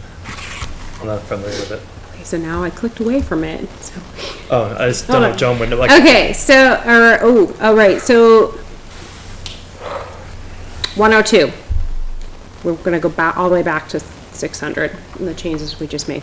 Gasoline sales and automobile service and repair are allowed by special exception on 102. Same with the others. So you've got a bunch of existing, sorry, this is micro print. Let's see if we can make this a little bigger. Oh, we allow drive-throughs. There we too. go. So your gasoline sales are permitted by special exception. But you've got these parameters that are kind of those additional, be nice to your neighbors, don't contaminate your neighbor's well, don't contaminate your own well, sorts of provisions.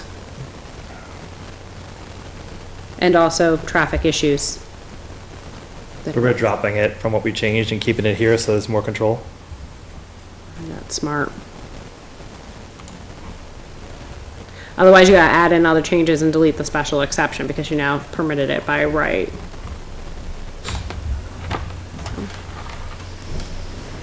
So that was amendments there. Scrolling back up again. So what I would say is, yeah, I would say not to make these changes here. I'd say leave them as special exceptions. Leave it the way you have it.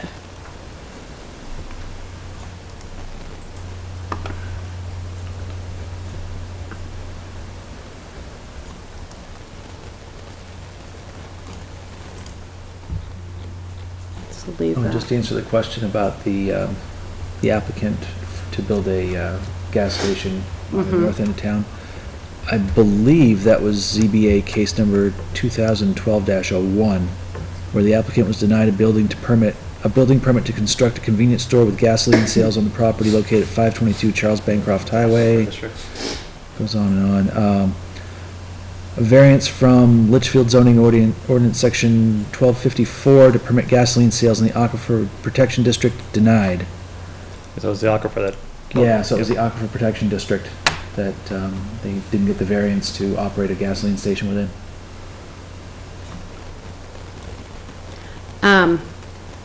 So I'm going back to another change we just made to 600. Because when we revised item T here, we allowed servicing of repair or motor vehicles, but then, again, we go to the special exceptions that already exist for that. Automobile service and repair, it's a special exception. Right. So either we strike the special exception and allow it by right, or leave it as is. And what that would mean is, where'd it go? There. Just pulling it from here. So you would allow retail establishments primarily for the sale of motor vehicles. You'd strike this little bit here. Supplies and equipment, but not including salvage yards. So you'd pull out the service or repair piece here because it's in the special exceptions. Rather than making it a special exception, make it explicitly allowed by retaining that language. That's the other option. You can retain this language here, and then what we need to do is strike that special exception. Because that'd be a housekeeping thing to get rid of the special exception because you're now allowed it by right. Otherwise, if you're allowing it by right and then saying it's also allowed by special exception, then your applicant's gonna come in and go, which one is it? Right. Can I really do it? So it's a pick or choose. So I guess the question is, by right or by special exception? Well, by special exception, they have to come ask. Yes. So you have a measure of control rather than. Right. Yeah. And also that's easier. But it does give us that measure of control over what's developed and how. So keep the special exception. Go back to what it was before. Keep the special exception. Keep the special exception, okay. So we just need to, Since the board wants to make it available, let's make it available as an option, as it always has been, and we just didn't catch that. so you got the special exception below. Good. Well, you don't have it here below because it's not being amended, Right. which is why we're kind of, That's why I missed it. that's why we're missing things. So, because this is only the things that are amended. Okay. Scrolling way back to where we were before. We did do that, we fixed those little details, those little loops exceeding the 20,000, we put that in the two places. Okay. So the churches, I don't think there's really anything to do here. But there was some conversation over the benefit to allowing churches and associated parsonages. The only reason I put a reply in here on this bit of conversation is, bottom line, federal law trumps in this case here. In federal law, you can't discriminate against religious land uses, and if they want to cite somewhere, they get to cite where they choose to cite, essentially, is what it comes down to. So, in this case, leave it, and life goes on. So, Or get rid of it, and it's gonna happen anyway if it's gonna happen. So. We can't control that. But leaving it at least shows that we're open to it. there you go. We welcome it. There you go. So, that was that.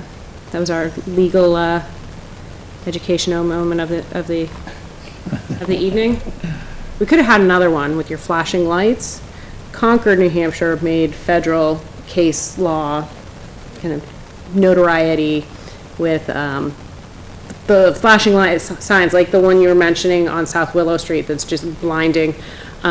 Similar sign was to go up in Concord, and Concord said, no, that's not allowed. You can't have that sign. And it went through a series of court cases, and the federal Supreme Court upheld it, that upheld the city's ordinances that a city can say, no, a flashing sign or a sign with changing type is a safety hazard, is dangerous to motorists, and therefore the town can say, no, you may not have such a sign. It's designed to attract attention.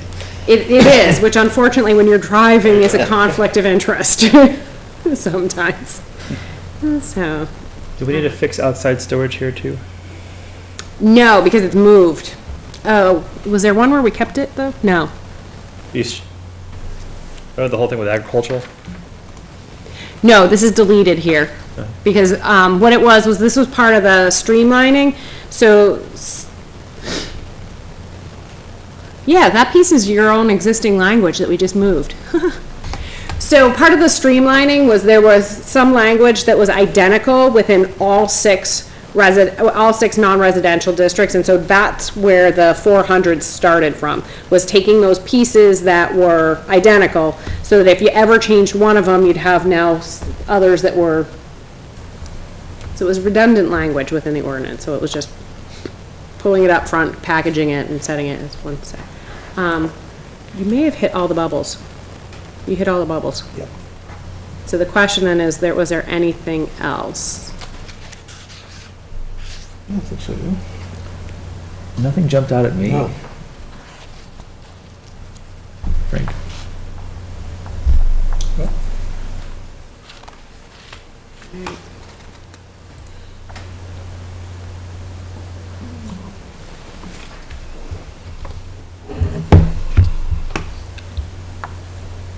Oh, you know what?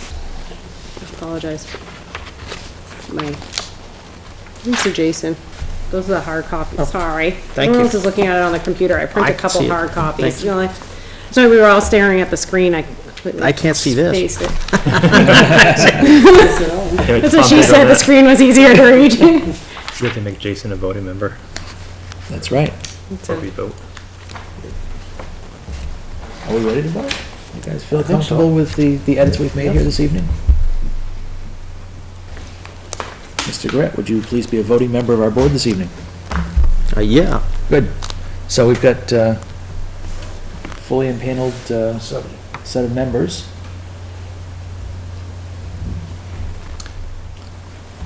I make a motion to send the non-residential zoning district amendments as amended this evening to public hearing. Second. Thank you. I have a motion and a second. Any discussion? Hearing none, all in favor, please say aye. Aye. Aye. Opposed? Abstained? Abstain. Motion carries 601. Huh? Yeah. So that will be going to public hearing at our next meeting, which is the 21st? Yep. So Tuesday, January 21st. We'll invite all interested members of the public to come hear that.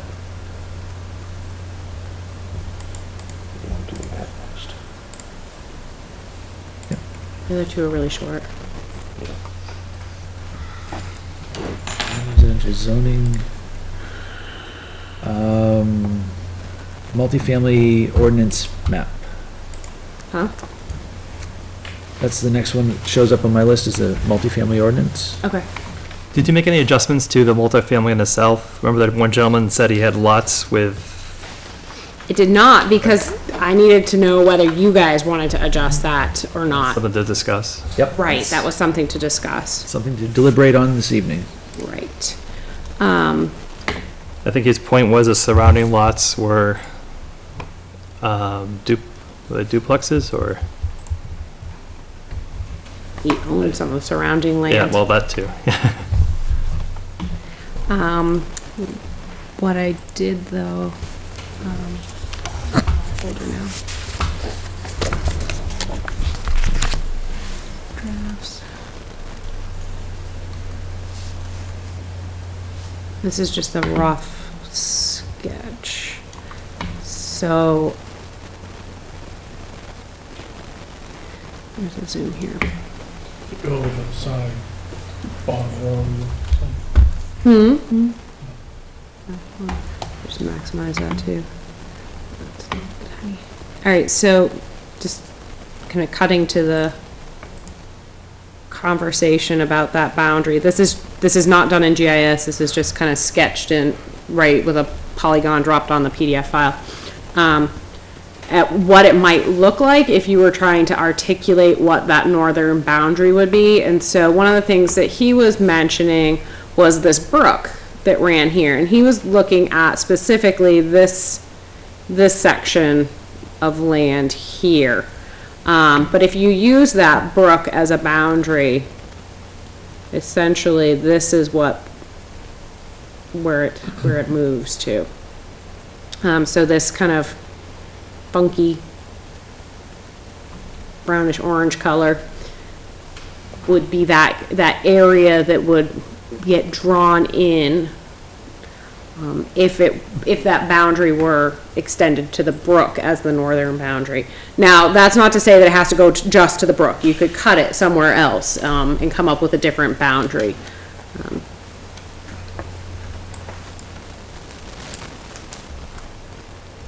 What was the purpose of his comment that it should be that?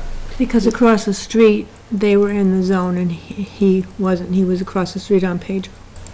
So for consistency, one side of the road would have multifamily, the other side wouldn't be allowed Right. Not allowed, on the same street. No, I'm saying not allowed is the hashed. The hash is where it's currently proposed. I see. Yeah. It's not allowed anywhere right now. That's the Right. nature of any zoning ordinance, because, I mean, you'll have lots that are split, not split, I shouldn't say, in this case, because that's what we tried to prevent, but you'll have lots, one lot bordering another lot, and they'll have different zones. His only point was the brook is a natural barrier between the, Right, that's what his point was. And also, you know, He had land there. he had land there, and he was one of the rare instances where someone came in and said, I want to be in the zone. So, He wants, I see, so he wants the shaded part. yeah, I see, that was I what see. he had proposed. Or I think he was referencing the brook, really just thinking about this area here.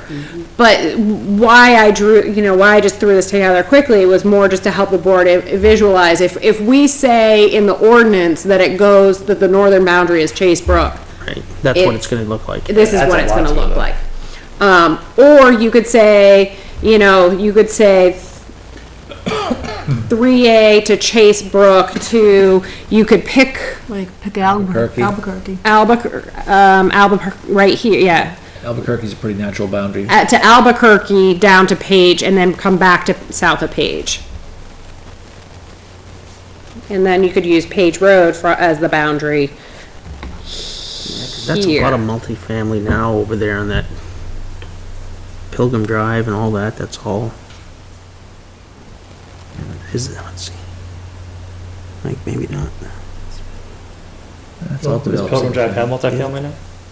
Pilgrim Drive, I don't think has multifamily. No, it does, no, that's what I'm saying, it has all single. Oh, damn. Yeah, over there, yeah. yeah. That's a lot to add. I can see leave it just to Albuquerque. Yeah, So go Chase Brook to Albuquerque. From 3A to Page. Albuquerque. All right, so let's see what that would look like in words. Good luck. That's okay. Huh? Use your words, yeah. All right, so right now we say all parcels within the residential, transitional, and commercial districts south of Page Road, east of Route 3A, and north and west of the Litchfield Hudson town line. All right, so how would we do that? I would probably want to move things around. So I would say east of 3A, If you do Albuquerque, is that? south of Where was his- Chase Brook, gentleman that came in, I don't even know his name. Is his in that area? Yeah. It is. and west. It doesn't sweep up such a large area. Albuquerque. where Yeah, the I brook agree with you. Yeah. meanders as it does. Unless you put that as a separate, another item, just that one strip. From Chase Brook to Albuquerque. Well, I'm trying to think about it from like narrating it just as within the full boundaries. Thinking, Yeah, but you have two different western boundaries, or eastern boundaries. right. South of Chase Brook to, hold on.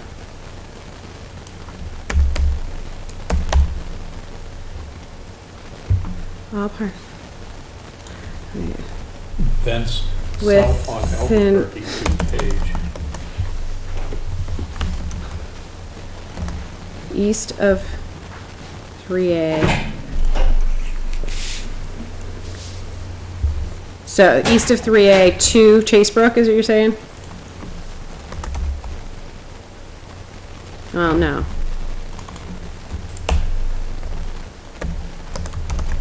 Chase Brook to Albuquerque, Chase Brook would be the Then- northern border of that to Albuquerque.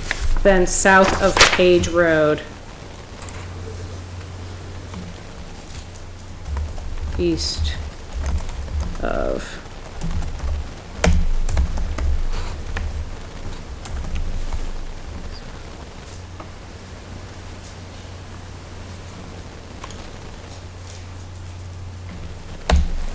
Does that work? All right.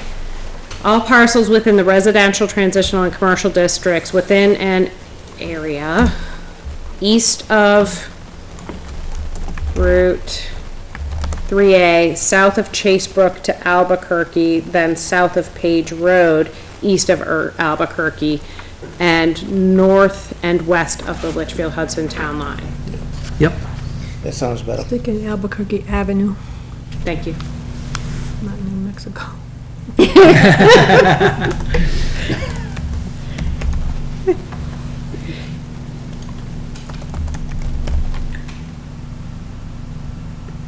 Okay.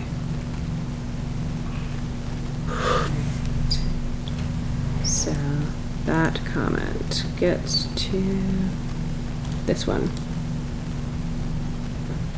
Delete. That one's all set Put now. a few split lots into the zone, isn't it? Or into that overlay. Looks like that would put a few split lots into the overlay. The brook runs through the middle of a few parcels. You are correct. Looks like it on the map I'm looking at, yeah. Yeah, you've got right here, you've got one possibly. Bottom line, that back half of that lot without a bridge is not accessible. Unless it's from the other side. Well, if they own the front part of it. You'd Going still to have to Talent bri- Road. you'd still have to Yeah. bridge it. They can access it by Talent Road, though. Up by Talent, yeah, if they owned this piece. Yes. That's one of the few, this one might be the other exception. Central Highway should go through Brooks. That's a town piece, I think. Okay. Bridge. Might Yep. be. Duluth. No, it's not. Okay, staying focused. Going back up to the top. So, Darlene at Dark Horse Stables was pleased to be in the district, but concerned about taxes, but then concerned that she's in current use, so it shouldn't be an issue anyways for that specific instance. That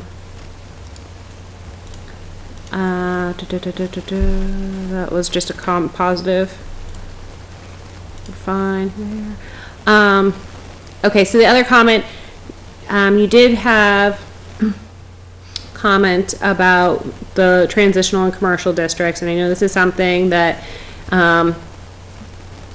there were pros and cons, and we went back and forth a few times over whether to include the transitional and commercial or not to include it, and I think in the end, you guys had all decided, you know what, to heck with it, put them in, because there are some synergies of having multifamily within a commercial or, district where there are other, uses allowed. It's a higher intensity, to have a commercial district, it's a higher intensity use. Slightly higher density development type would fit within that context. But that by no means should multifamily be allowed within an industrial district. Because it's just not compatible. Right. So I didn't know if you guys wanted to reconsider or leave it, but flagged it because it was a comment at the hearing. I think we discussed this to death. Yeah. I think we should just. It's obviously not dead. I mean, I don't think anything was raised that, in my mind, that was of any significance that would indicate we need to change this or open it for rediscussion, but that's just my 2 cents. Yeah, I wouldn't want to put incompatible uses too closely merged. I wouldn't want to put multifamily or single-family into an industrial zoned area. So expanding the overlay to meet that comment doesn't make sense to me. No, it wasn't to expand it, it was to reduce it. Yeah. To pull it out of transitional and Oh. commercial. That was the comment Oh. received. I took it backwards. The concern was that, and it's a valid concern, is that the town doesn't naturally attract, commercial development. And so if you allow multifamily in a commercial zone and you get a developer who comes in, it is potentially more probable that the developer would choose multifamily over commercial, therefore essentially removing land from that potential For commercial for commercial development. development. Or a smart developer might put some kind of mixed multifamily with commercial development to support the commercial, the multifamily would provide the support for the commercial development that isn't there today. I know that's the approach that a couple of the newer developments, at least within the city of Nashua, that are going in have taken. Well, look at Woodmont. Huh? Legendary Woodmont, right? That's gonna be Yeah, oh a gosh, bazillion homes and 10 Oh. billion acres of yeah. commercial stuff and hotels and. But even the Terra Heights or Terra Commons new development, that one's taking a mixed-use approach to development, and they did their market research first, and what they had heard through the market research was that the mixed use was the desired development. I think leave it how it is.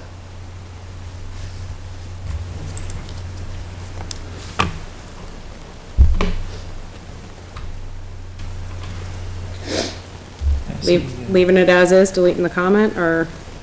Yeah, I don't see a strong reason for us to change now. Deleting comments, sorry.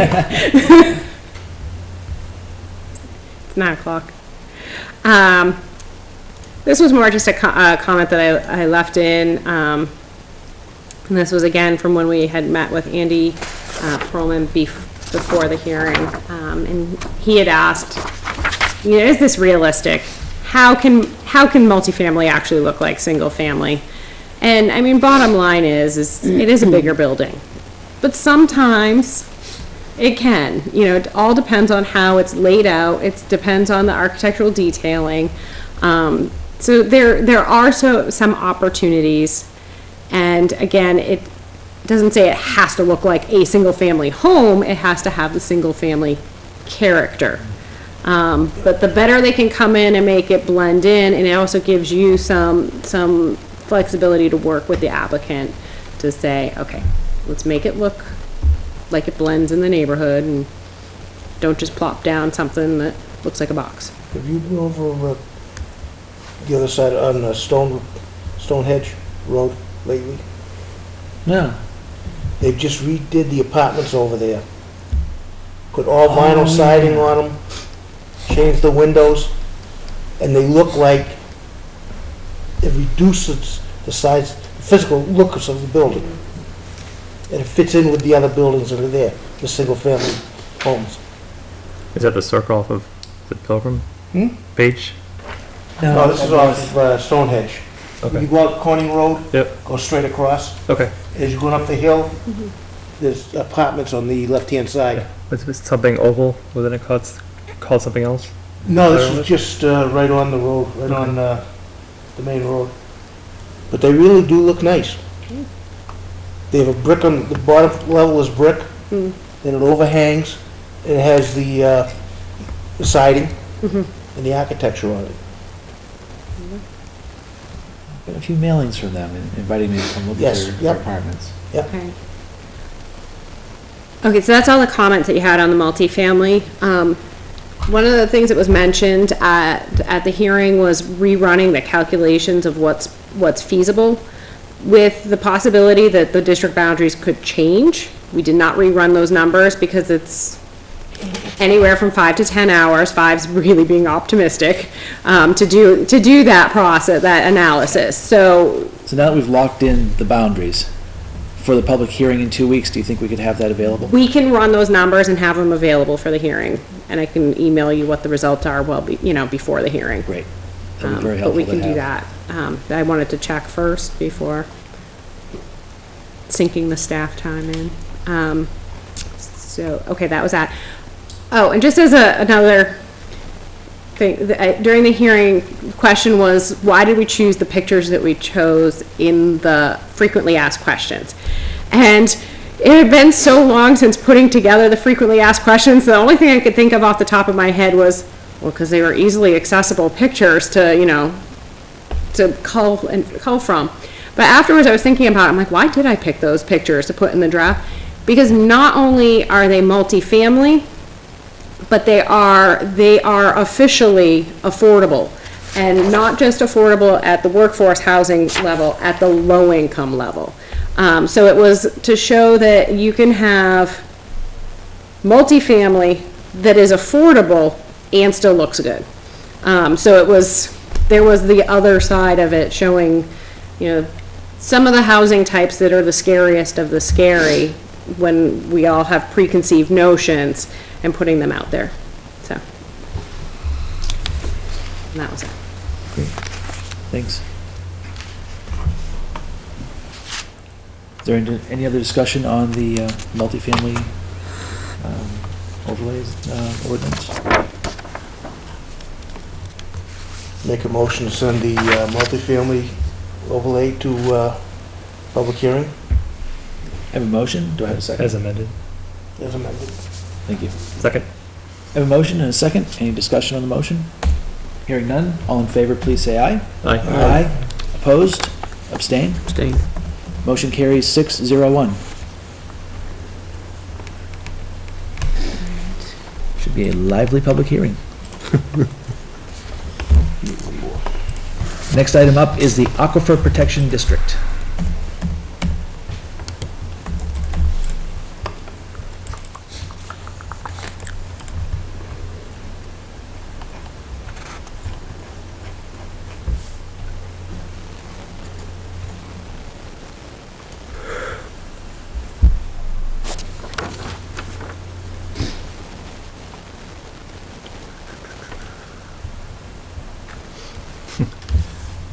The whole concrete question, huh?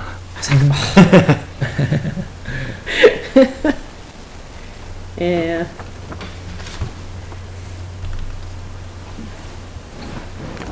Find me some concrete without cracks in it. I thought Kevin mentioned that about cracks. It was something Well- like how, I don't want to say how deep they are, but how, didn't he mention cracks? I don't know. Yeah, so what he was talking about is, he had a really good perspective, and I was glad he spoke up. He was talking about it from the point of having a regulated substance, and the requirements that he has to meet for storage of that regulated substance is it's got to be on a concrete slab, and there cannot be any cracks in that concrete slab, because if there are, there could be that potential for contamination. And so that was the issue that he brought up, and then he also brought up I was reversing the negative in the statement, so it is good the way it is, and it should not be deleted. So. Okay.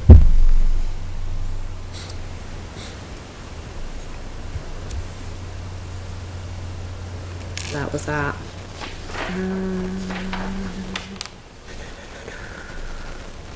Then there was some other comments and question. Kind of befuddled me because they were talking about this should be a conditional use, but it is a conditional use, so.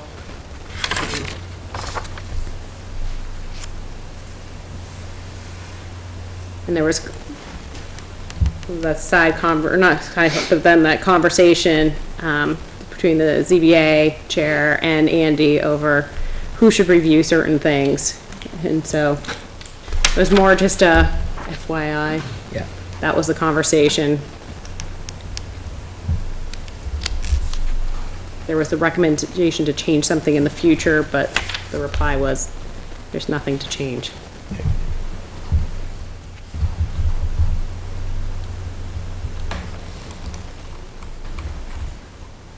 So that was that, and that's it.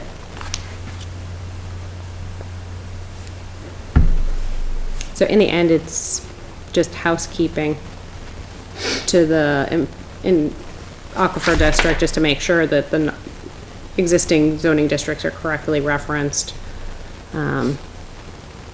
Clarify that a conditional use permit is allowed, pull that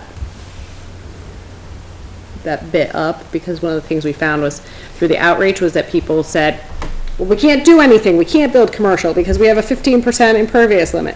No, you don't. You can have a conditional use permit, but everyone gets to the 15 and stops reading. And so it was more just making sure we had something up front that said, keep reading. Yeah. Don't give up. And then again, that housekeeping to correctly cite the underlying zoning districts, and then just to make the definition a little bit clearer, but didn't quite need as many changes as we had proposed. And that was that.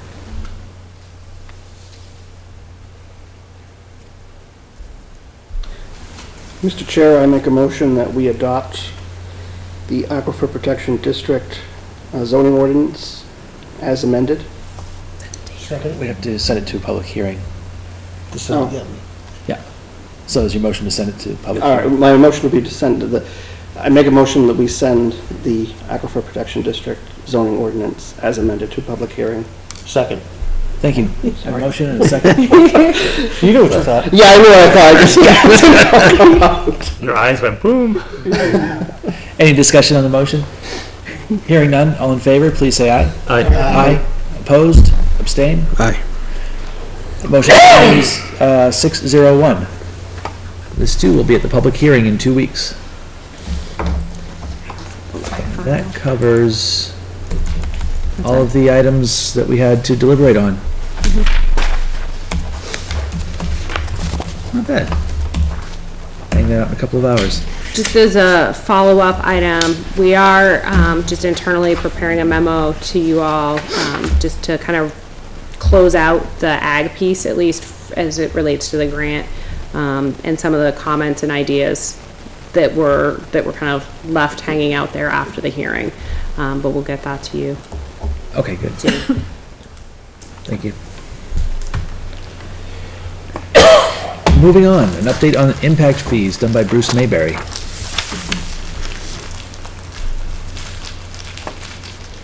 We haven't paid very close attention, but Mr. Mayberry has given us a draft report on the school and road impact fees. And now that 2014 is here, we should act upon it and start working towards revising and adopting as we see fit.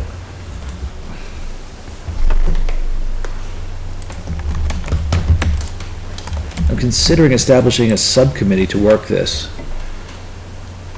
just because we've all been so busy with everything we've had before us as part of the grant work and just everything coming at us.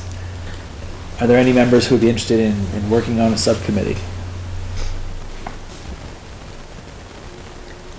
Yeah. Yes. I feel that way too. Sure. Thank you, Jason. Yeah, I'll do it, sure. I don't sleep much. It's an interesting report to read, but it even made me sleepy. It's dense. It is. Yeah. There's a lot of great data. A lot of data. Pull it open here. Perfect. Call it's like 36 pages.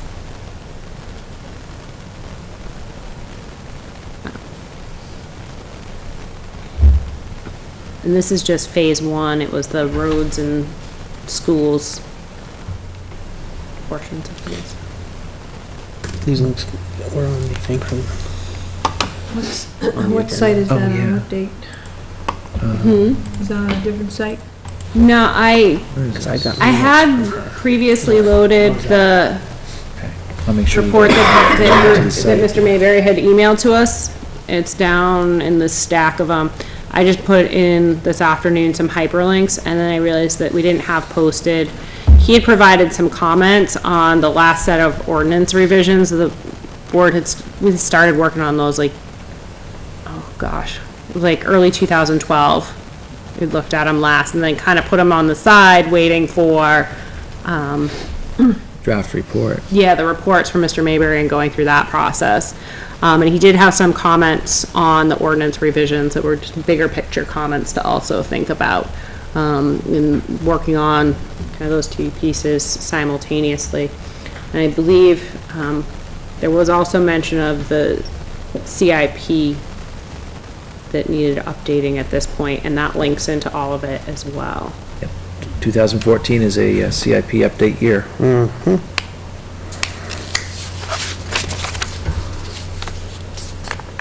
So that would be the 2014 projects.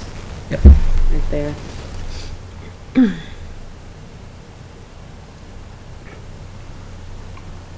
So, Joan or Jen, could we make sure that Jason has access to the sites so that he can review all of the? So is that on the last site? Yeah, it's on for today's meeting. Were you able to access that? I saw, not the agenda or nothing, it was like meeting minutes, I thought but I'll take a That was the look. second one. She sent one up before that, Okay. before. All right, let me take a look. I don't know if I It got was an that. email that was, you sent out the meeting on Friday, right? Yeah, Thursday or Friday, yeah. And on Monday was the Was the the meeting minutes, minutes, was, yeah. that's Well, I different. wasn't Yeah, you weren't official on it yet. till Monday, actually, so I don't know if you sent it, but. All right, email me if you Congratulations. Thanks. can't get them figured out, maybe.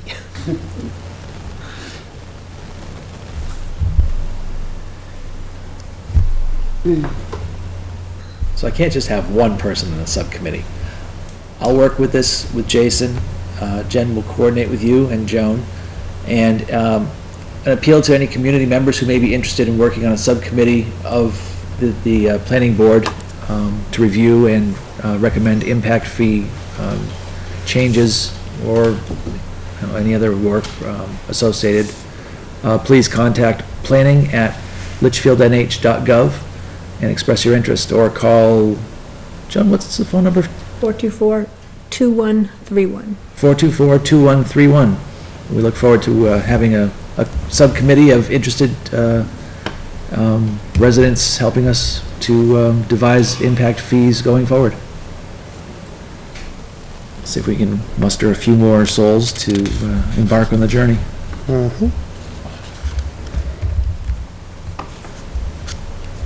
So that's what I had for conversation on impact fees.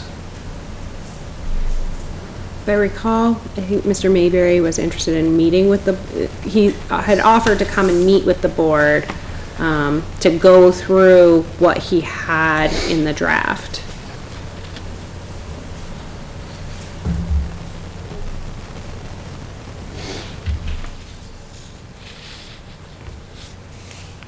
So that would be something that if you want to add to an agenda in the future, let us know and we can see where he's available. Okay. As soon as I get a head count of what my subcommittee consists of, we'll coordinate everything moving forward. Probably a good start. Yeah.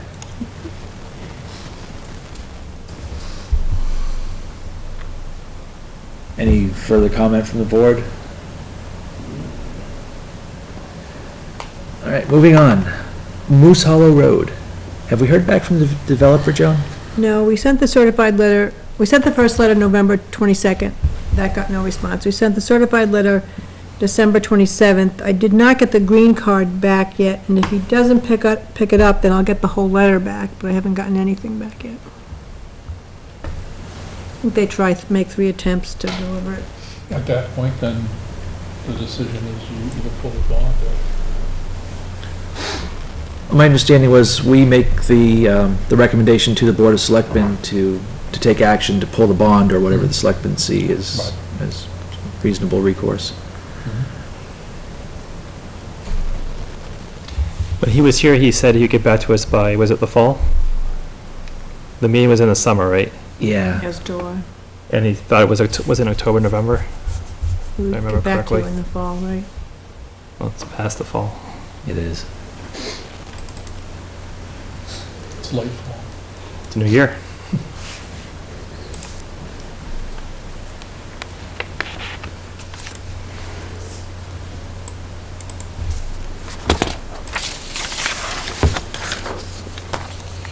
Would residents be notified after the builder addresses it? Is that the order of how it would go? So they know what's going on? That's up to the board. I mean, it's not mandatory, but it would be up to the board. Well, by the next meeting, we should either have the card back or the letter back, so. Okay. I'll put it on again for January. Yeah, so let's add this to the agenda for the next meeting, and we'll make a final decision of how to proceed based on what we receive back, if anything, from the developer.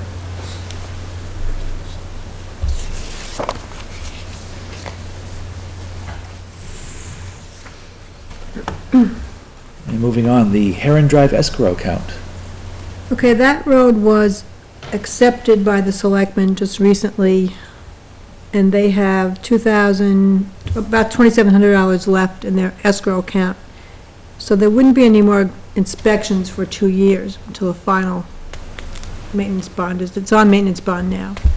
My question is, can I return like 1,000 of this and leave 1,700 in there? What do the fees usually come to for the, Lou's last bill for the paving and everything was 1,600, when he stayed there for the day for paving and inspection and.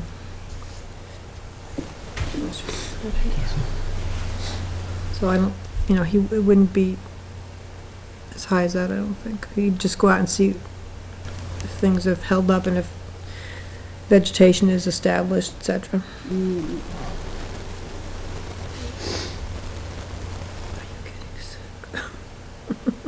How much is the bond left? It just was reduced to $1,600, $1,650. The bond could potentially cover Lou's final expenses on this? No, No. it comes out of escrow. The bond is just if there's defects or Okay. defaults.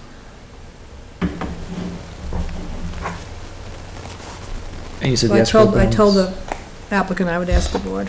Okay. You said the escrow balance was how much? $26.99.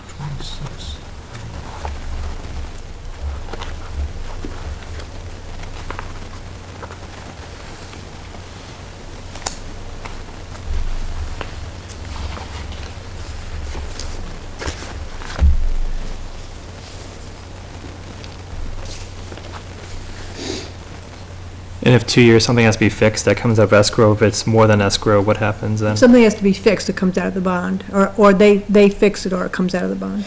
But between the bond, is the bond enough to, the bond was only 1,600, you said? Yeah, 16,500, 1,000, 1,600. To me, if a road goes wrong, that's gonna be more than $1,600. Well, that's what the calculation in the regulations is, $15, Oh, that's how it's built? Okay. yeah, per. Yeah, 16,000, not 1,600. Oh, I think it's 1,500. 15,000, I'm Oh, okay. I thought you said 1,600. That's what I thought too. 16,500. 15,000. I misheard. That's, Good. that's a little different. Yeah.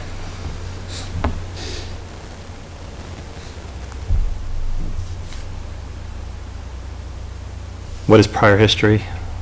I don't think, I've never released a, historically, do we keep it until the end for the 2 years? Or is there past practice that you could advise? No, there isn't really. Otherwise we would just keep this amount for 2 years. Which would be fine too. But the developer wanted to throw the question out there to see Right. where we'd go with it. You could get some of it back.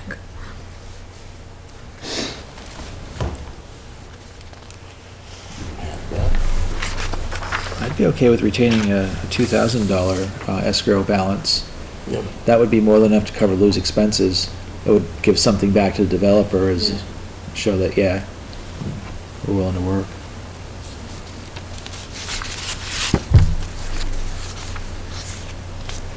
Any comments from board members? Any thoughts, Jen?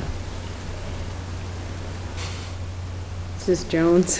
So, I would just say, I mean, you have a regulation, you have a policy in place for a reason. So is there a reason to vary from that? They asked. Well, then everyone's gonna ask going forward. Give a precedence. Well, the policy is in the fee schedule is $5,000. There isn't any, Okay. there isn't any, This isn't the bond, this is the escrow. yeah. Why don't There we lower it isn't to any 5,000 then? provision for when the road gets accepted. Then, what do? Do you sit on $5,000 for 2 years? Yes. Theoretically. Well, I'm just saying there's a lot more potential in something occurring on a roadway than there is, say, That's what the bond is for. no, well, Yeah, if something happens to the roadway, either, The escrow, to clarify, only covers the cost of the town engineer going out there. right, to look at it. The average cost of the engineer going out is around 1,500 if he goes for the whole day. right. And And so- and then once the construction's done, then you don't need the engineer. Right, He does a final walk of the road. Right, once confirm that's- that everything's still okay, Right. and that's it. So never mind, it's the escrow, not the bond, so. right. And at that point, there's no reason to hold it.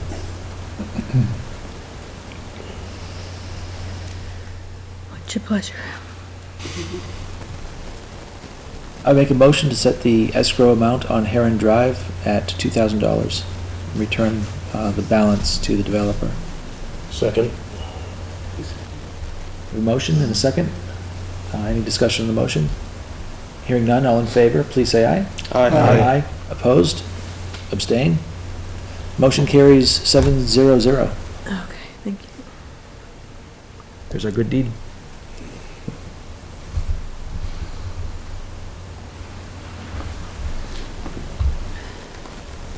We all had an opportunity to review the minutes from December 3rd and December 17th.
I make a motion to accept the minutes of the December 3rd, 2013 meeting as written.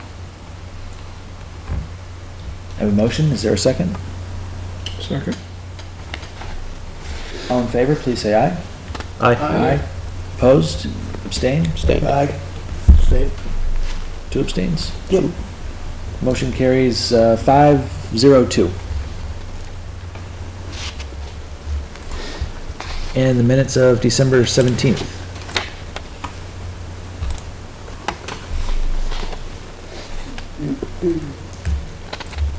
Something I thought I'd seen. Or maybe I just, my brain glazed over because I read so much of it.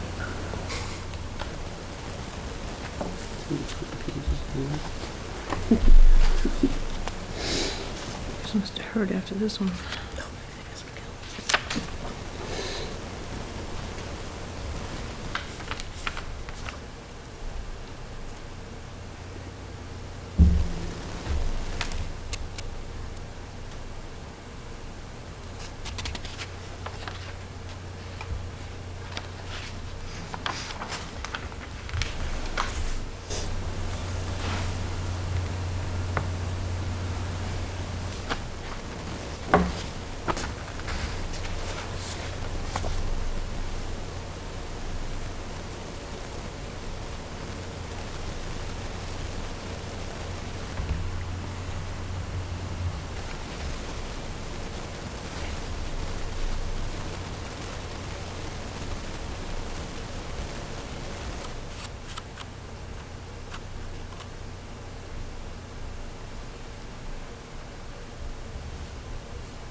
It's fixed already, it's fixed already. This one. Oh, yeah. That's why I read them.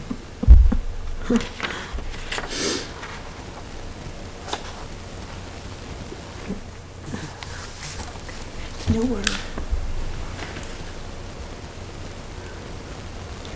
Russ, were you good, or did you have something? All I caught was one small typo. On page 13, the comments from Andy Perlman.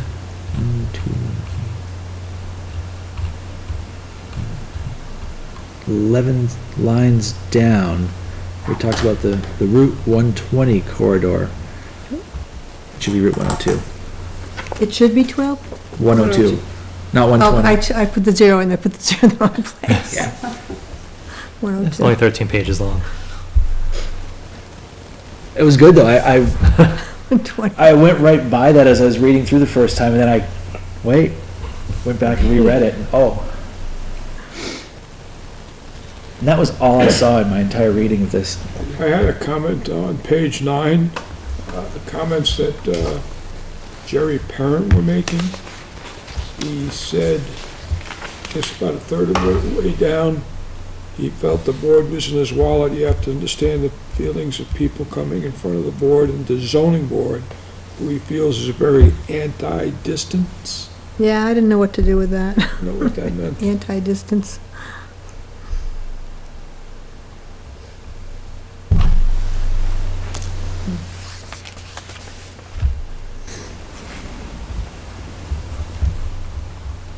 Did you mean about frontage? What were we talking about? Is that what we were talking about? No one really talked about the frontage that much. Yeah. Yeah, because he's talking about Right. frontage up here.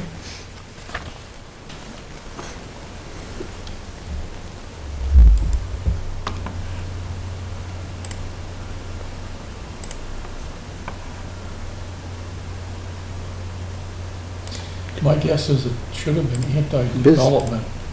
I think it was anti-business.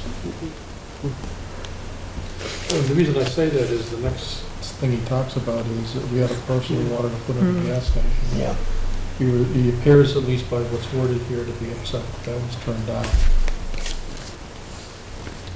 So what, development, or? I don't know, I mean, I'm just Business? thinking that's the only thing I can see that could start with the D, but to Mike's point, it doesn't necessarily D sounds like close B. to Yeah, Think sounds like because we- I was reading the same thing you were, and I think he meant what was on the next paragraph as to the gas station. Anti-business. I think it's anti-business, I think Yeah. that's what he was, well, Hmm. I'm Because he- guessing his mind, I can't do that, but. That's fine. But,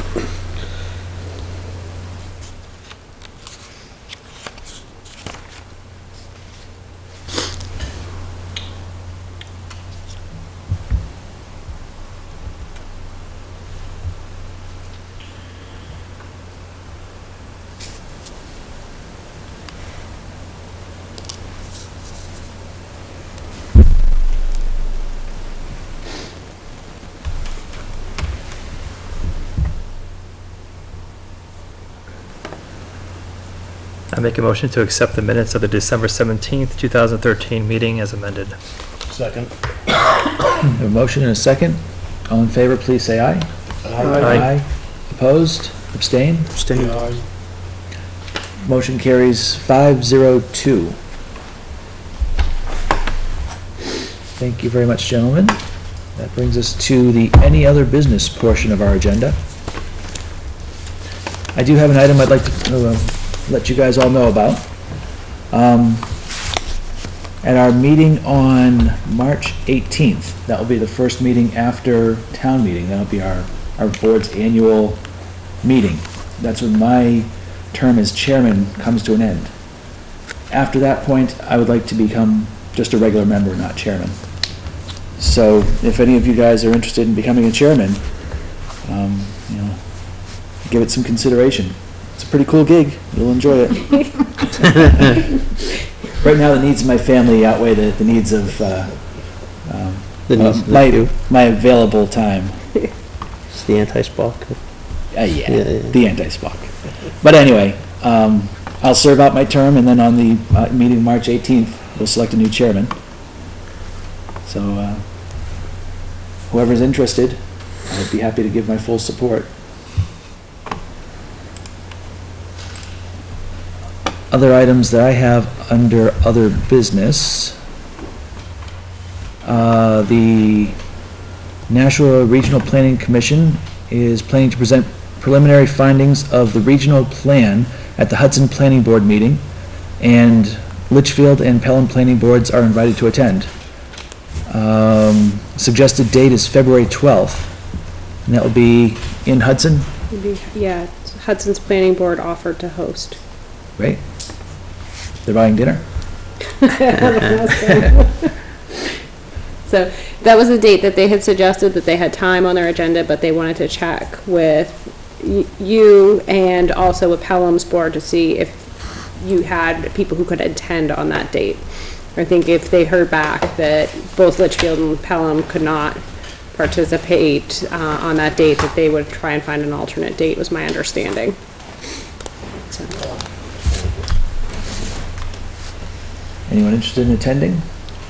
It looks like I have a break in my schedule and I can attend. Okay, cool. I believe I could attend. Huh? Yeah. It's a Wednesday? That is a Wednesday, right? Wednesday, February 12th. Because that's not the third Wednesday, so yeah, No. so I'll be available. There's a ZBA meeting here in town that evening, but I haven't been invited to appear for that. Probably not the estimator. So let them know Litchfield's available. Cool. We're in. All right, At least a chair or a vice chair, and probably both will be in attendance. great. Yeah, I think the goal is to present the preliminary findings, but then say, now what? And kick it back to you all to put that, we're just starting the brainstorming of what goals and strategies should be, and so we want to start with planning boards and what planning boards think the goals and strategies should be. So it's a good opportunity to play with your neighbors and, It's a Get great opportunity to get a ideas dialogue going yeah, at a larger level than just here in town. yeah. Does any of that information overlap from the Commerce Breakfast? Well, yeah, probably the existing, some of the findings would be very similar. Yeah, because at least that's our preliminary outreach findings, was what you saw at that breakfast, so. But we'll also have, hopefully for the February one, we're working on, build-out analysis for the region. And that looks at the build-out analysis done by NRPC in 2005, and then does a newer analysis using current base data and what, based on local zoning and local and individual land use constraints, is feasible into the future. And, you know, we recognize one of the issues with build-out analyses is they don't have a kind of an end horizon in the time spectrum. So one of the things we're looking at is saying, if we tie that to time sequencing of what annualized growth rates are projected to be for the next 30 years, what might that look like on the ground 30 years from now? And just trying to go through that analysis of just trying to visualize what that projected growth might look like. So we'll hopefully have our preliminary results from that process for February 12th. So Great. that'll be new. So that's all I have for other business. Is there any other business? Did someone want a hard copy of the new book? I think you had mostly said you wanted to just look it up on your computer. Yeah, I've become very comfortable looking it up electronically. Okay, well, I think I'll we, take a hard copy if Okay. they're available. yeah, because I think we ordered one or two set down. Yeah. And did you want to mention your annual report? Thank you. The annual report of the planning board is due to be submitted for publication in the town's annual report. I've pulled together a draft and emailed it to each of you. If you have an opportunity tonight, tomorrow, sometime very soon, please look it over, and if I missed something, if there's something I got wrong, please let me know. I'll revise it and I'll submit it by the end of this week. If I don't hear from any of you guys, I'll assume that it looks good and I'll submit it, and that'll be our report for the year. We did some cool stuff in 2013. We were a busy board. I didn't submit just a one-page report this year. Oh, yeah. Joe, you put the hours in? Yeah, I'll put that in. Thank you. Is there anything else?